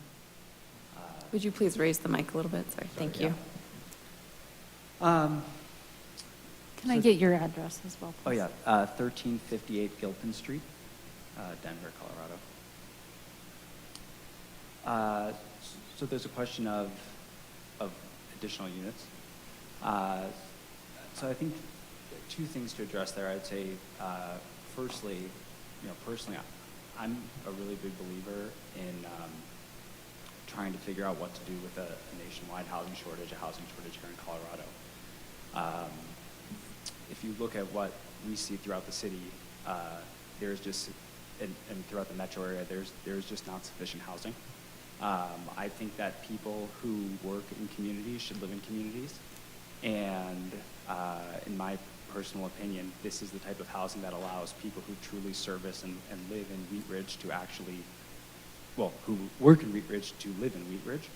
And so it's, my personal opinion that having, incremental housing is actually a net really positive thing for a metro area that is just severely short on housing. And because it was consistent with the design criteria for Wheat Ridge, and also consistent with the desire to have a kind of changing landscape from a commercial corridor to a single-family corridor, it seemed appropriate to me to try to, I know this is going to sound crazy, but I got into development to try to create more housing because I think it's such an issue. And that's why we added the units. So that's the crux of it. I guess additionally, I'll point out, I don't know if you guys saw the last design or if you have any memory of it, but in addition to, picking up a couple of units, I actually think we've created a much more beautiful design here. We've created a lot more green space versus the last design. In the last design, all the units face directly onto the street. A flat presentation, basically uniform, just a rectangular block. Here we actually take more units off of the street, and I think create a really beautiful street view of 2 duplexes, and then the rest of the units are actually centered now further into the property, creating more green space on either side. So I think you picked up units, but you actually picked up a design that feels a lot more neighborhoody. Thank you. And one other question then, we are talking about townhomes that are owner, not necessarily occupied, but they will be owned by, and not rented out. Yep, we're trying to sell these to members of the community. So like I said, I really believe bringing teachers, firefighters, professionals who work in areas to live in areas. And this is, in my opinion, kind of the only way to do that is to create housing that people can afford that's below the median house price in Wheat Ridge. All right. Thank you. And one last question then. Will there be a HOA involved or a special district, or how will the sort of property be managed? So, and you might have to correct me if I'm wrong on this, but at least in Denver, when you create townhomes, it's lot and block, and so because of that, you don't need HOAs, which I think is actually a really nice thing. I don't know if you would be any different with that. Basically, we would create, many people call them party wall agreements. There would be an agreement among the neighbors for maintenance of the removal of snow, maintenance of the landscape and such. That will basically be an agreement between property owners. It won't be regulated by a HOA. These are, I don't know if the right word is fee simple, but each owner would own to the wall, to the ground, to the sky. So it's townhome ownership, not condo ownership. Okay. And Great. I'll just add in here, and I'm a real big advocate for that because when you do create that townhome ownership, you're giving people their own property that they can get onto the housing ladder with, and by eliminating that HOA, you just make it a more affordable community so that people can put their money into their homes versus into an HOA do. Interesting. Great. Thank you. Just to add quickly, we would be reviewing that through the SDP and the plat, and some type of common ownership agreement would be required just for the drive and common amenities. Yeah, and that would come up during the STP? That's correct, yes. Thank you. Okay, and I did see someone raise their hand in the audience. We will get to the public comment next, and you will have an opportunity to provide any comments at that time. Commissioner Kearns, any questions? No questions. Okay, Commissioner Stern? One question for staff.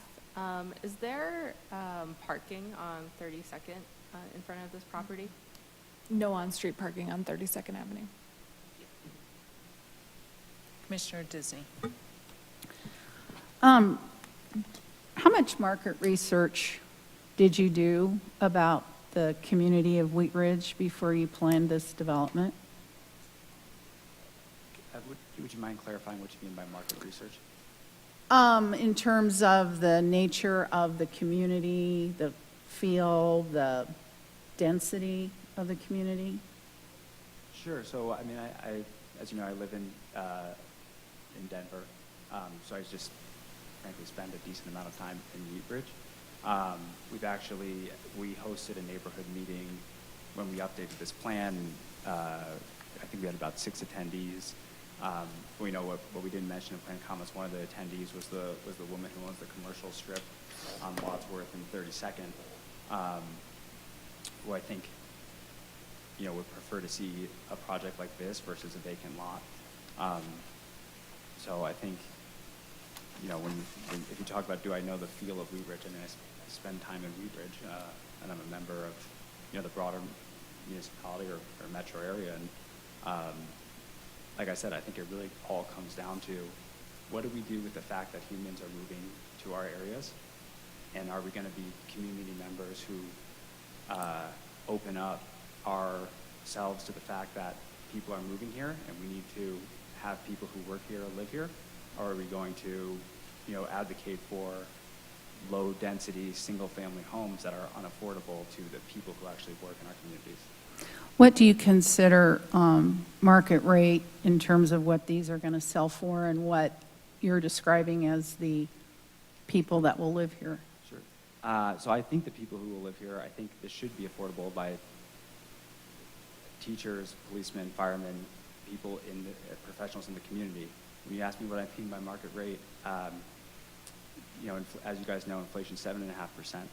I get construction budgets back, depending on what we're doing on different projects, but they're now routinely coming in at 20% more than what we were expecting them to. I believe that housing should be cleared in a market fashion, because we should be able to build housing without subsidy from the government that actually serves members of the community.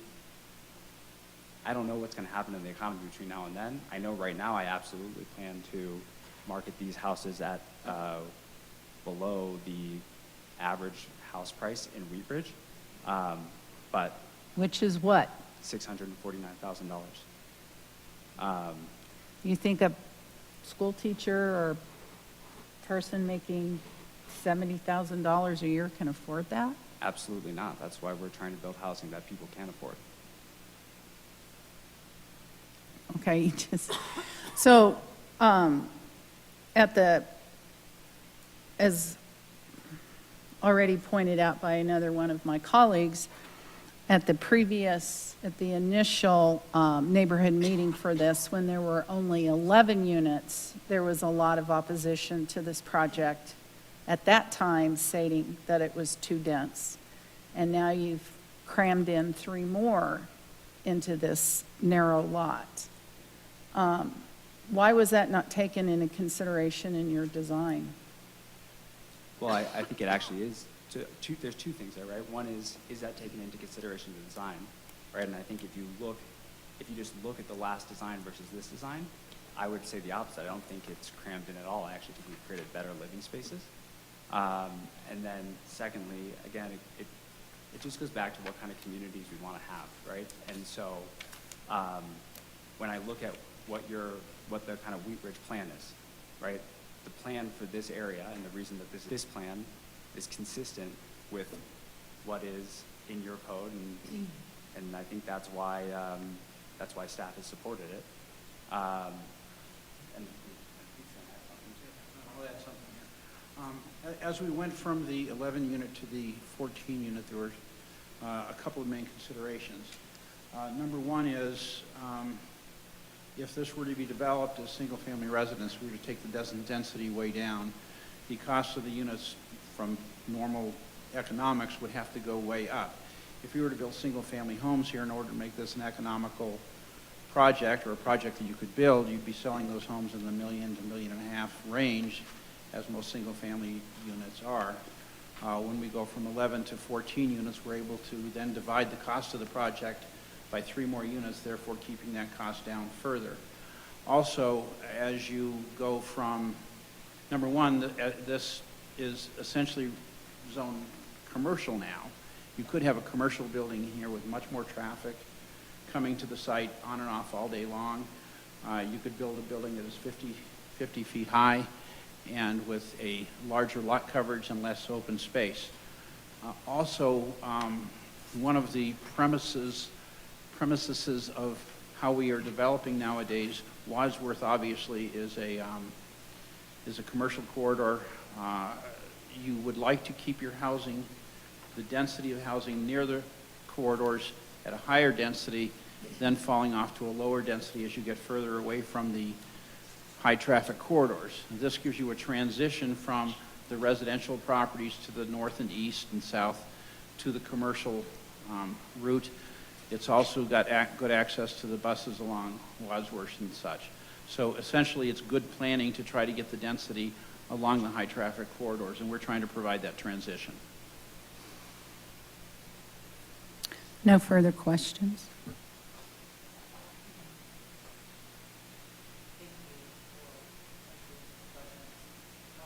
I'll now open the public hearing, the hearing for public comment. Do we have people signed up to speak now?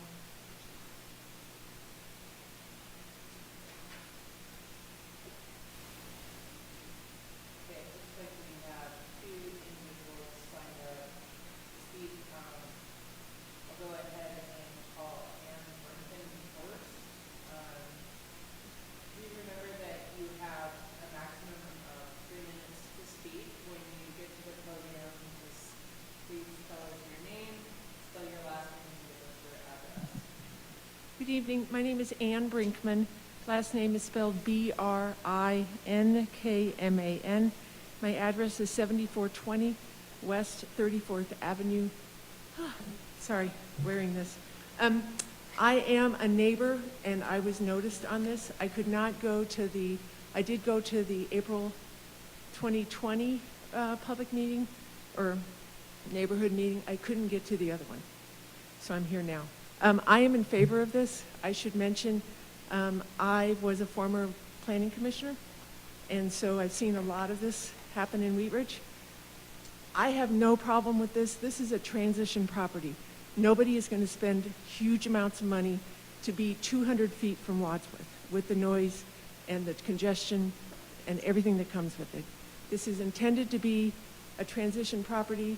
It is a difficult property to deal with in the size, number one, and I'm going to say the orientation near Wadsworth. So with all that, yes, it would be great if there were less, but at some point the developer has to make some money on these, as he alluded to. But again, this is transition property, and I don't think the traffic will be particularly bad, especially since you have one in and out.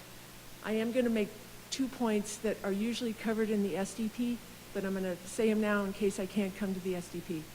I'm concerned about snow removal because there's really no place to put it unless you take up some of those parking spots, the visitor parking spots. And I'm concerned about the retention detention area. I know it's going to be submitted as part of the SDP, but again, this is a challenging lot. It's only so big. So I just want to call those out for your attention in the future if this is accepted. Thank you very much for taking our comments. Have a Great, good night. thank you. Thank you. We have a second individual signed up to speak, and that's George. I'm going to mispronounce her name, Bintovka?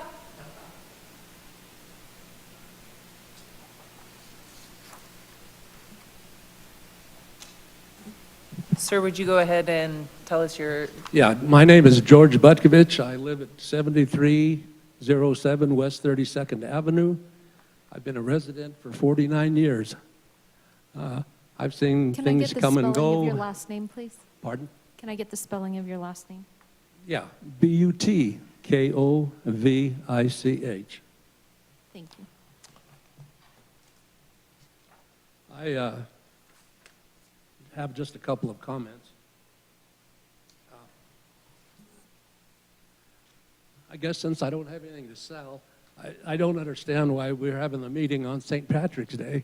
From the looks of everybody behind the counter there, I think we all would rather be at Clancy's drinking green beer, but rather than me standing up here to defend my neighborhood. Anyway, I think the use of the space is going to happen eventually, be it this development or something else. I like the fact that they're going to be single-family homes with garages and so forth. However, I have some considerations and some concerns. I've already seen discord throughout the neighborhood since the original letter came out in 2020. There have been 4 homes with 3 of the residents, longtime residents, moved away. The 4th home would be one belonging to Brent Metz. He lives, and he didn't live, but he owned the house directly across the street from me. He bought the house, fixed it up, sold it to a person that I thought would be a homeowner, and he has since turned it into a rental. Okay, so that kind of goes along with a lot of the other issues in the neighborhood. You know, and point number two, a lot of the residents, including myself, are older. We don't have the stamina. We don't have the energy to stand up here and fight things like this. This, I guess, is part of what I want to speak to. And Sir, you I don't have know, a I'm minute thinking left. as well that, you know, because of the people moving away and the people that are moving in that are just renters, which I guess I have no objection about, but, you know, it's going to be the domino effect. One person moves out, and case in point, the home right next door to this property. They've sold it, they're gone, it's history. So anyway, I guess, you know, the usual traffic and congestion that's already been addressed. Some of the issues I see with this thing is the visitor parking. They allow spaces for 4 vehicles. Okay, when the 4 vehicles have occupied the spaces, that means the overflow go to the neighborhood. Is that to be parked on 32nd Avenue or Webster Street or Vance? Sir, I think you've reached your 3 minutes of public comment. Pardon? Your time for public comment is up if you want to just finish your sentence. Okay. Anyway, I'd just say I am in favor of supporting this. However, I do not support 14 units. I would be in favor of 6. Let that be on the record. Thank you, sir. Thank you. Is there Go to anyone Clancy's. else from the public that would like to speak that did not sign up? Okay, please approach the podium.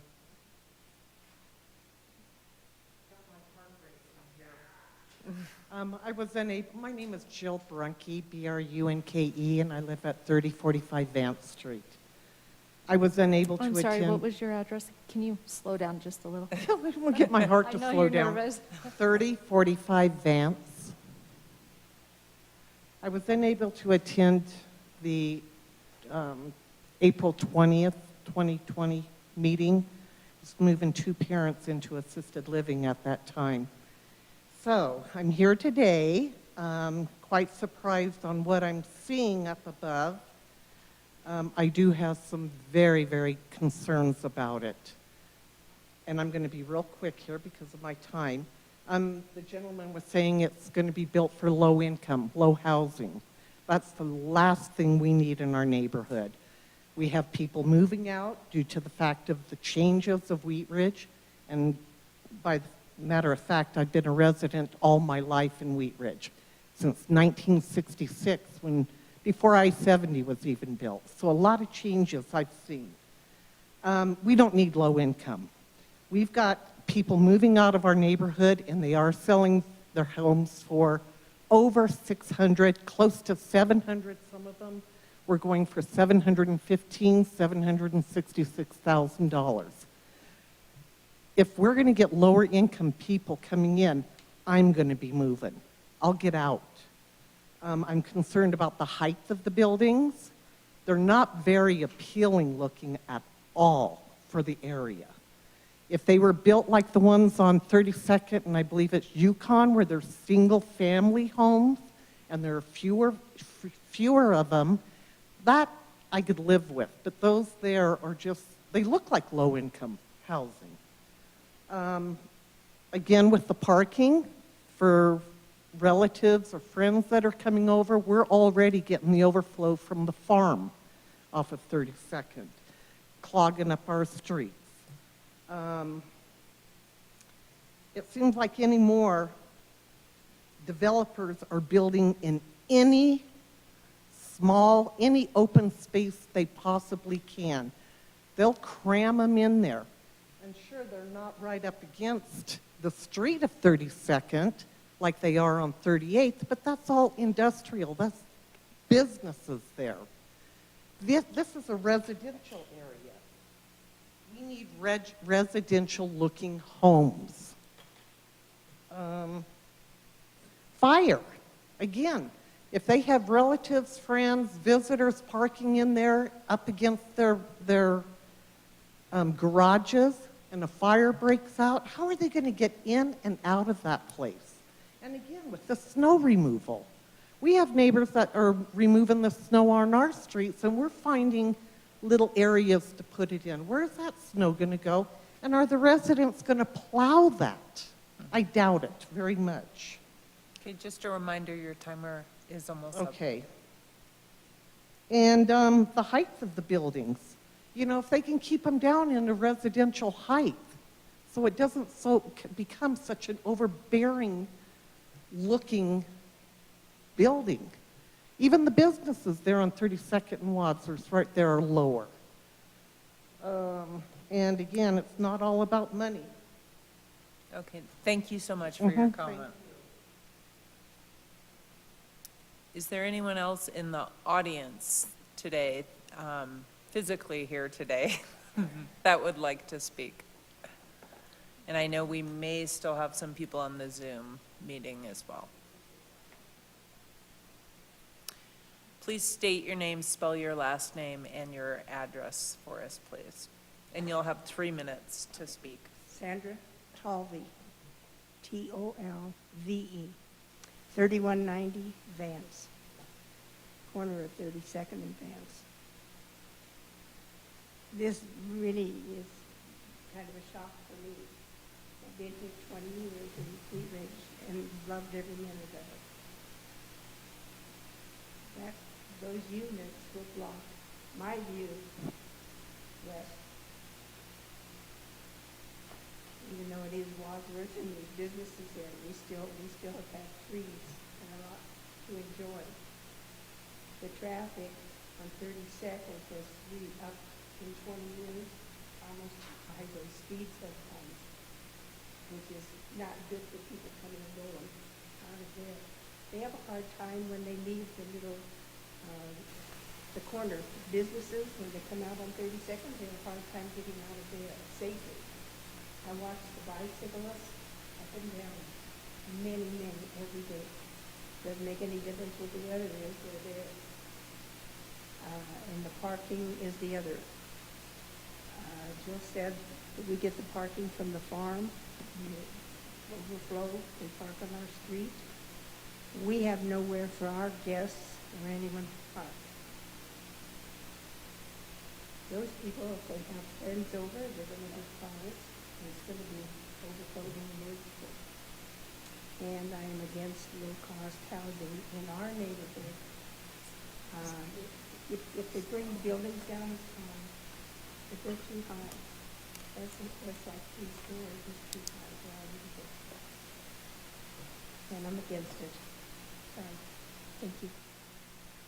Thank you. Thank you. Tammy, do we have anyone raising their hand on Zoom? I do have one person, looks like an Anna Gearhart. If you would like to speak, you can. Please give your name, spelling of your last name, and your address, please. Yeah, it's Ben Gearhart. I'm on my wife's Zoom account, so that's why her name came up. And it's Gearhart, and the address is 3931 Julian Street, Denver, Colorado. Want to thank everybody for their time on St. Patrick's Day and going late into the evening, so I'll be super quick. I echo the same thoughts. I'm part of the development group with Sam and Pete, and I echo some of the same thoughts from delivering housing at a attainable price point. We engineered these particular units to a square foot, a bed bath count, and a building material perspective to be able to get significantly under the average price point of $649 in Wheat Ridge. Right now, we're in a supply crash. We're in a situation where building costs and supply chains are going up by 20 to 30%. And this particular lot isn't suitable for a lower density single family. Some of the concerns on fire, we are addressing those through a hammerhead and a wide enough drive aisle, and we're certainly going to work through SDP to address any other concerns with fire in that perspective. From a height perspective, we're going to be at 30% less than what the current zoning allows, up to, I believe, 50 feet. And from a building coverage perspective, we're 50% less than what the current zoning allows. I also echo the thoughts of Sam on allowing housing for people that work and live in Wheat Ridge. And we haven't indicated that this is a low-income housing project or a AMI project, but an attainable price point, because these are the circumstances that we're faced with in this building environment, this anemic housing environment. And I really feel passionately about that, and appreciate all those comments. One of the gentlemen that spoke to the 6 units was at our neighborhood meeting, which there's notes on that, and he had been in favor of a man cave project, which I don't know what people's thoughts are on that, and I'll just leave it at that. But my passion is providing housing at a attainable price point. And thank you very much. I'm probably out of time now. Thank you.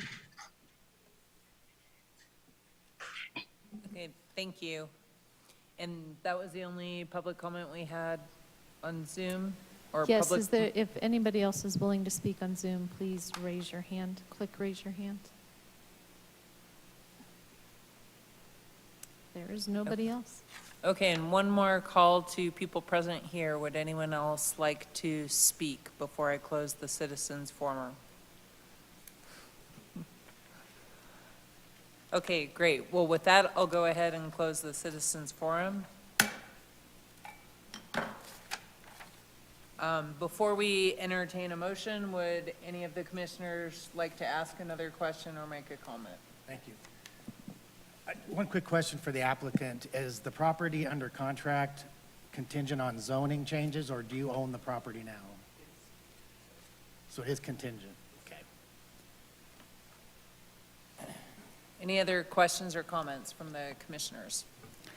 I have a comment. I'm well aware that we have a housing shortage, and it's important that we have diverse housing in our community. The density that is proposed in this project, while it is adjacent to Wadsworth, I feel it's more appropriate for a corridor such as 38th Avenue, perhaps Kipling, or on Wadsworth. This neighborhood, as I look at the aerial, it's surrounded by the typical Wheat Ridge lot, the typical housing that Wheat Ridge has been known for. I am not particularly thrilled with the fact that this project initially had fewer housing, may not have looked as nice, and these units are small. I tried to figure out what 500 square feet would look like. I lived in a 900 square foot house, and that was too small for me. I don't think parking will be an issue because there's not going to be that many people that can inhabit these. And also, it may not be quote-unquote a slot home, but the buildings behind the duplexes are slot homes. And I think it's just an inexpensive way to throw up a lot of units, and I realize developers have to make money, but I just don't think that this project is appropriate for the neighborhood. Thank you, Commissioner. And I do believe the units are actually 1,300 square foot, correct? I saw you squirming there in the audience, and I think it's split across the different levels is maybe where you heard that 500 square feet. Any other comments or questions? Commissioner Chairman, Larson. thank you. Reading through this, and I kept looking for something in there that would tell me that this, as proposed, the development is inappropriate, and I can't find it. Our job as planning commissioners is to on the merits of the proposal, not whether we think that it's appropriate for the neighborhood. If the city wants to change the way that we develop property here, then the city's ordinances ought to be revised. But the way this is proposed and the way the project has moved forward, I think it is appropriate for this. As mentioned, a transitional property. It is not being plopped in the middle of somebody's neighborhood. I think it is, again, an appropriate use of the land that was unattractive for commercial development, and I think it makes sense in a transitional neighborhood, in a transitional zone like this, to put in this case, the maximum, because as we were told by the applicant, unless there were this number of units, the project would not be economical and would not be developed, and who knows what would happen down the road. So I am going to support this project. Thank you. Commissioner DiTullio. Thank you. So just for the public's knowledge, a rezoning is not a guarantee by right. A rezoning is when the city, planning commission, and the council have the ability to make changes, recommendations, especially on a PRD, because a PRD is a blank slate where you change and add and delete projects. And so this is a rezoning, and it's not a guaranteed right. If it was a subdivision plat, of course, we'd have to approve that by law, where you get sued and lose. But the comment that it was going to be low-income housing is not the same as affordable housing. Now, affordable housing is when somebody that's making potentially, like a teacher, like I used to be, making a certain amount of money, that these would be affordable. But based on the size of these and the height and the design, I don't see them being affordable. And I think that, I hate to sound like Jim Dutton here from Yellowstone, but there's got to be some compromise between the current landowners that are adjacent and to this development. I applaud you for wanting to be the savior of all the housing in Colorado and getting people homes and being able to buy a property and live where they work. But there's also people that have been living here and bought in Wheat Ridge because of the rural feel in an urban area. And I'm all for infill development when it makes sense. And this is the time when we have to say it doesn't make sense or it does make sense. But right now, the way you went from 11 to 14 units, and really that driveway down the middle looks like an alley, and that's basically what it is because it's concrete from wall to wall. I think that you might have to go back to the drawing board. You know, I don't know what this is only a recommendation board. City council has to make the final decision. I'm not there anymore, so they can fight with it. But for me tonight, based on this plan, on a PRD, which is a planned residential development, which allows the staff and the developer and the commission to make changes and adjust things, I think there needs to be more adjustments for this before it goes forward. So if there's a motion for approval, for recommendation of approval, I'll be voting no tonight. Thank you. I just wanted to actually put in a comment myself. I do recognize that it is very difficult for members of our community to see how quickly housing prices have changed. I know there is no way I could afford to buy my home, or if I sold my home here, buy a home anywhere. That is the reality of our situation kind of all along the Front Range and throughout Colorado for that matter. And, you know, add to that the fact that we have housing shortages. Anytime new housing does come in, it is difficult to make it affordable for the average person's salary. The only way the city can make housing more affordable is through requirements and subsidies, and even that makes housing only available and affordable to a very small few people, and it doesn't begin to fill our need. So I do understand from a private developer perspective, you know, how do you make this pencil out and make it as affordable as possible based on the demand we are seeing in our state, as well as kind of where the market is at for housing. It is a scarce resource, and though we may not always like the prices we're seeing, it's kind of where we're at, and the Planning Commission really does not have any way to control kind of the price, the market price of housing right now. So with that, I'd like to see if the commission is ready to entertain a vote. I have a comment. Do you have a comment? I have a comment. Oh, sorry. Okay, Commissioner Kearns. So, first, I'd like to just compliment you guys on using high-quality materials for this type of development. I noticed it. I think the design looks a lot nicer than some of the designs that I've seen in other parts of town.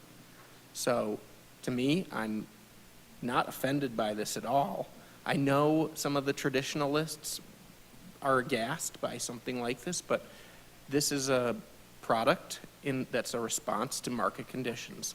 To me, we need this. We need the density here. We need the attainable housing that people who work normal jobs can actually maybe afford.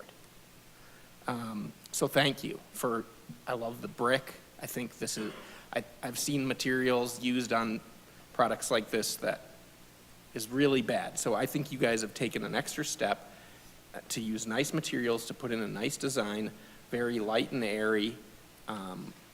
So hats off to you. The height of this actually helps the neighborhood in a way because it's going to help block sound from Wadsworth. So yes, it's tall.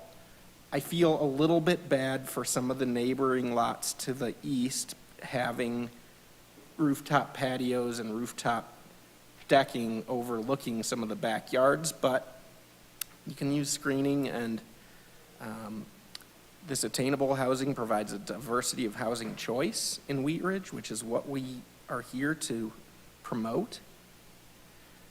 This is a walkable development, walkable to nearby businesses. I think the businesses right around here are actually going to benefit from these additional rooftops. And it's walkable to the park. So I'll be voting yes on this. Thanks. Commissioner Stearns? So I echo much of what Commissioner Kearns said, and I do want to thank this team for bringing attainable housing to our community and state that I believe neighbors of all income levels should be welcome in all of our neighborhoods, so thank you. And I will be voting yes today. Thank you. Commissioner Shelkey, I wanted to give you the opportunity if you had any comments or questions. I don't at this time. Okay, great. Madam Chair, just one more comment, and this is for staff. We heard 3 issues that will have to be addressed, I think, before we get to the next step. One is the detention, and it's just not clear where that's happening. The other is the issue of parking. 4 guest spots may not be enough, and whether the city figures out some way to park on 32nd, but that has to be addressed. And then I think the other one is snow removal, and it's Wheat Ridge, and we get snow. Where does it go? Noted. Thank you. Great. Any other comments from the commissioners? One more on the snow removal. I see green grass on all the ends of the driveway. Looks like there's green grass on the north end, west end, and east end. You can plow snow onto that grass. It will be able to melt off into the swale, infiltrate into the grass. Doesn't seem like that big of an issue to me, but worst case scenario, some of the snow has to get pushed into a visitor's parking space, but I feel like it's not you plow it somewhere that faces south and it's gone in a couple of days. Okay. Any other comments? If not, I will go ahead and entertain a motion at this point.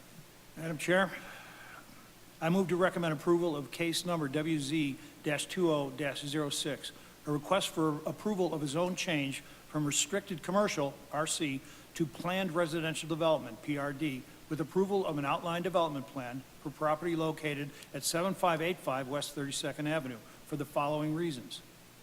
The proposed zone change will promote the public health, safety, and welfare of the community and does not result in an adverse effect on the surrounding area. The proposed zone change is consistent with the city's goals and objectives of the city's comprehensive plan. The proposed zoning density and land use are consistent with the intent of a planned development, compatible with surrounding land uses, and will result in a high-quality development. 4, the infrastructure in the area can support the development. And 5, the criteria used to evaluate a zone change support the request. Is there a second? Second. Let's call for a vote.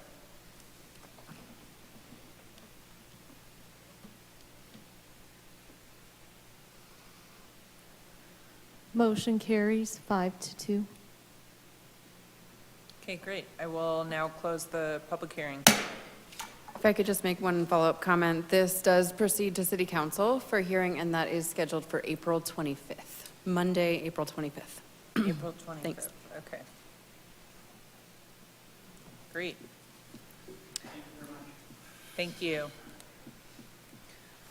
All right, our next item on the agenda is new business. Are there, fun.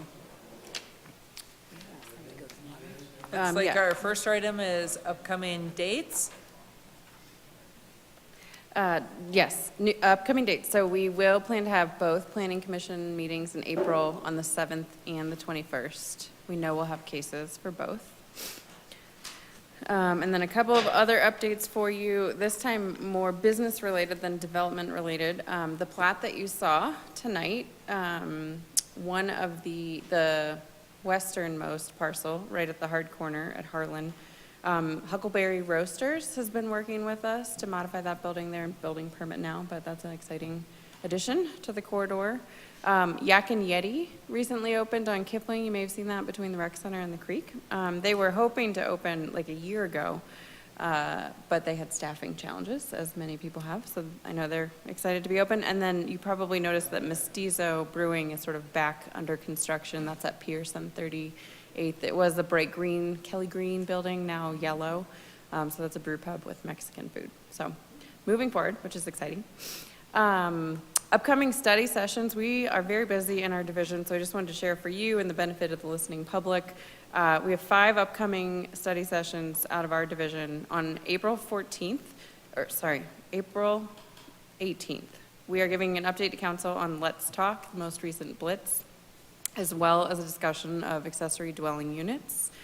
So that ADU ordinance, if we get direction to proceed, would come to Planning Commission later this spring or summer. I think we've mentioned this before, but the city received a grant from DOLA related to the creation of an affordable housing strategy and action plan. We're hoping to have that awarded on March 28th, and that would be a quick start into policy discussion. So affordable housing will be a topic of discussion at City Council on May 2nd. We're still working to refine that scope. We will certainly engage the Planning Commission at some point during that process. And then on May 16th, we are going to be giving an update to City Council on the 44th Avenue plan. We'll bring a lot of that content to you as well, maybe in a sort of augmented new business update at some point in May. And then Bulk Plane, which I think we talked about last time, was on the future agenda and then got calendared as well for May 16th. So lots of topics. And because it's St. Patrick's Day, the Leprechaun has brought you 2 takeaways. We have 44th Avenue yard signs in 7 stakes. So we invite you to take a yard sign and a stake. If you want to put it in your yard, that's great. If you want to slime a neighbor, friend, or family member, that's fine too. We still have the survey and map activity on What's Up Wheat Ridge open for another couple weeks, I think, right? Yep, till the 26th. Thanks. And then we will have in-person and online activity sort of for the duration of the project. So if you're willing to see who can keep their yard sign up the longest, it's a informal competition. And then what's also sitting over on the side table are some business cards for Wheat Ridge Speaks. It's probably been a while since we saw you. And so if you want them, in case you ever find yourself in a conversation about a case you're not supposed to talk about, it's an easy out by handing over that Wheat Ridge Speaks business card. Direct people to that site. Lucky you. That's all I have for tonight. Lauren, are we Yes. doing a planning commission study session? We don't have anything scheduled. Did you have a specific topic in mind? Well, I know it came up at the last meeting that I was not able to attend, but I did watch. And it seems like there's an interest in the topic. For bulk plane? Yes? Yeah, the consensus that I heard was to encourage council to have that study session so we can advance an ordinance. And you did mention they were going to bring it up. Yes. Okay. Yeah, but I don't think the topic, we usually do a study session when we're seeking policy direction. So sometimes we have study sessions with you all on a specific topic or code amendment. I don't think you will need a study session for bulk plane if we get their direction to proceed with an ordinance. And no Jerry Dahl session on ex parte communication? Or We haven't had a training session in like 3 years since pre-COVID, so we will probably look for. It's memorable. They are good. Yeah, they're good reminders. If we have a month where we don't use both of our meetings, at some point we will probably try to pencil that in. Yes. And I guess I had a question about the affordable housing strategy. I understand at some point that will probably come to us, but you said you were having a study session with council to kind of scope what the strategy looks like, or could you clarify that? Yeah, so they're not establishing the scope with a consultant. So a consultant will lead us through this process who's has more expertise than we do.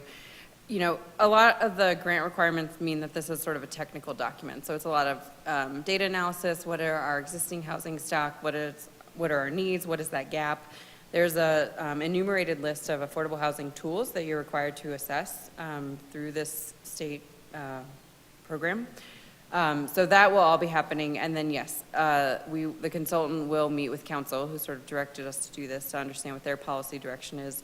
The way I foresee Planning Commission's role, like any sort of community-wide project, you are welcome to participate in the public activities, which we have not yet scoped. But I think the outcome of this, the action plan, will very likely have tools that will impact the work that you do. So I would envision that if we have a specific meeting with the Planning Commission, that it's maybe on the later end of the project, so we can talk about what tools or action plans, whether it's a policy tool or a code change or some other implementation technique that we need to have a discussion with you all about. I've done a variety of other stakeholders sort of during that process. Yeah, and I just wonder if at some point during, you know, like when the technical assessment is complete, because it seems like we have a lot of consistent questions about what is the state of housing, what is the, you know, what does the market really look like, that in some cases is probably coloring people's perspective on how we respond to things. So maybe sharing some of the results of that technical assessment so that we're continuing to get educated on the reality of housing. Tonight's case is a great example of that, right? Yes, I agree. Yeah. Yeah, I think one of our staff's goals is to use this process as education sort of for everybody, right? Yeah. Yeah. Yeah, really looking forward to that. Great. Good. Were we on new business or old business? Okay, is there any old business? I guess we finished with new business. No. Okay, well, then with that, I would entertain a motion to adjourn. Or do we just adjourn? Hold on. I said I would entertain a motion Madam for Chair, adjournment. I move that we adjourn. Second. Second. Let's call for a vote. Motion approved, 7-0. There we go.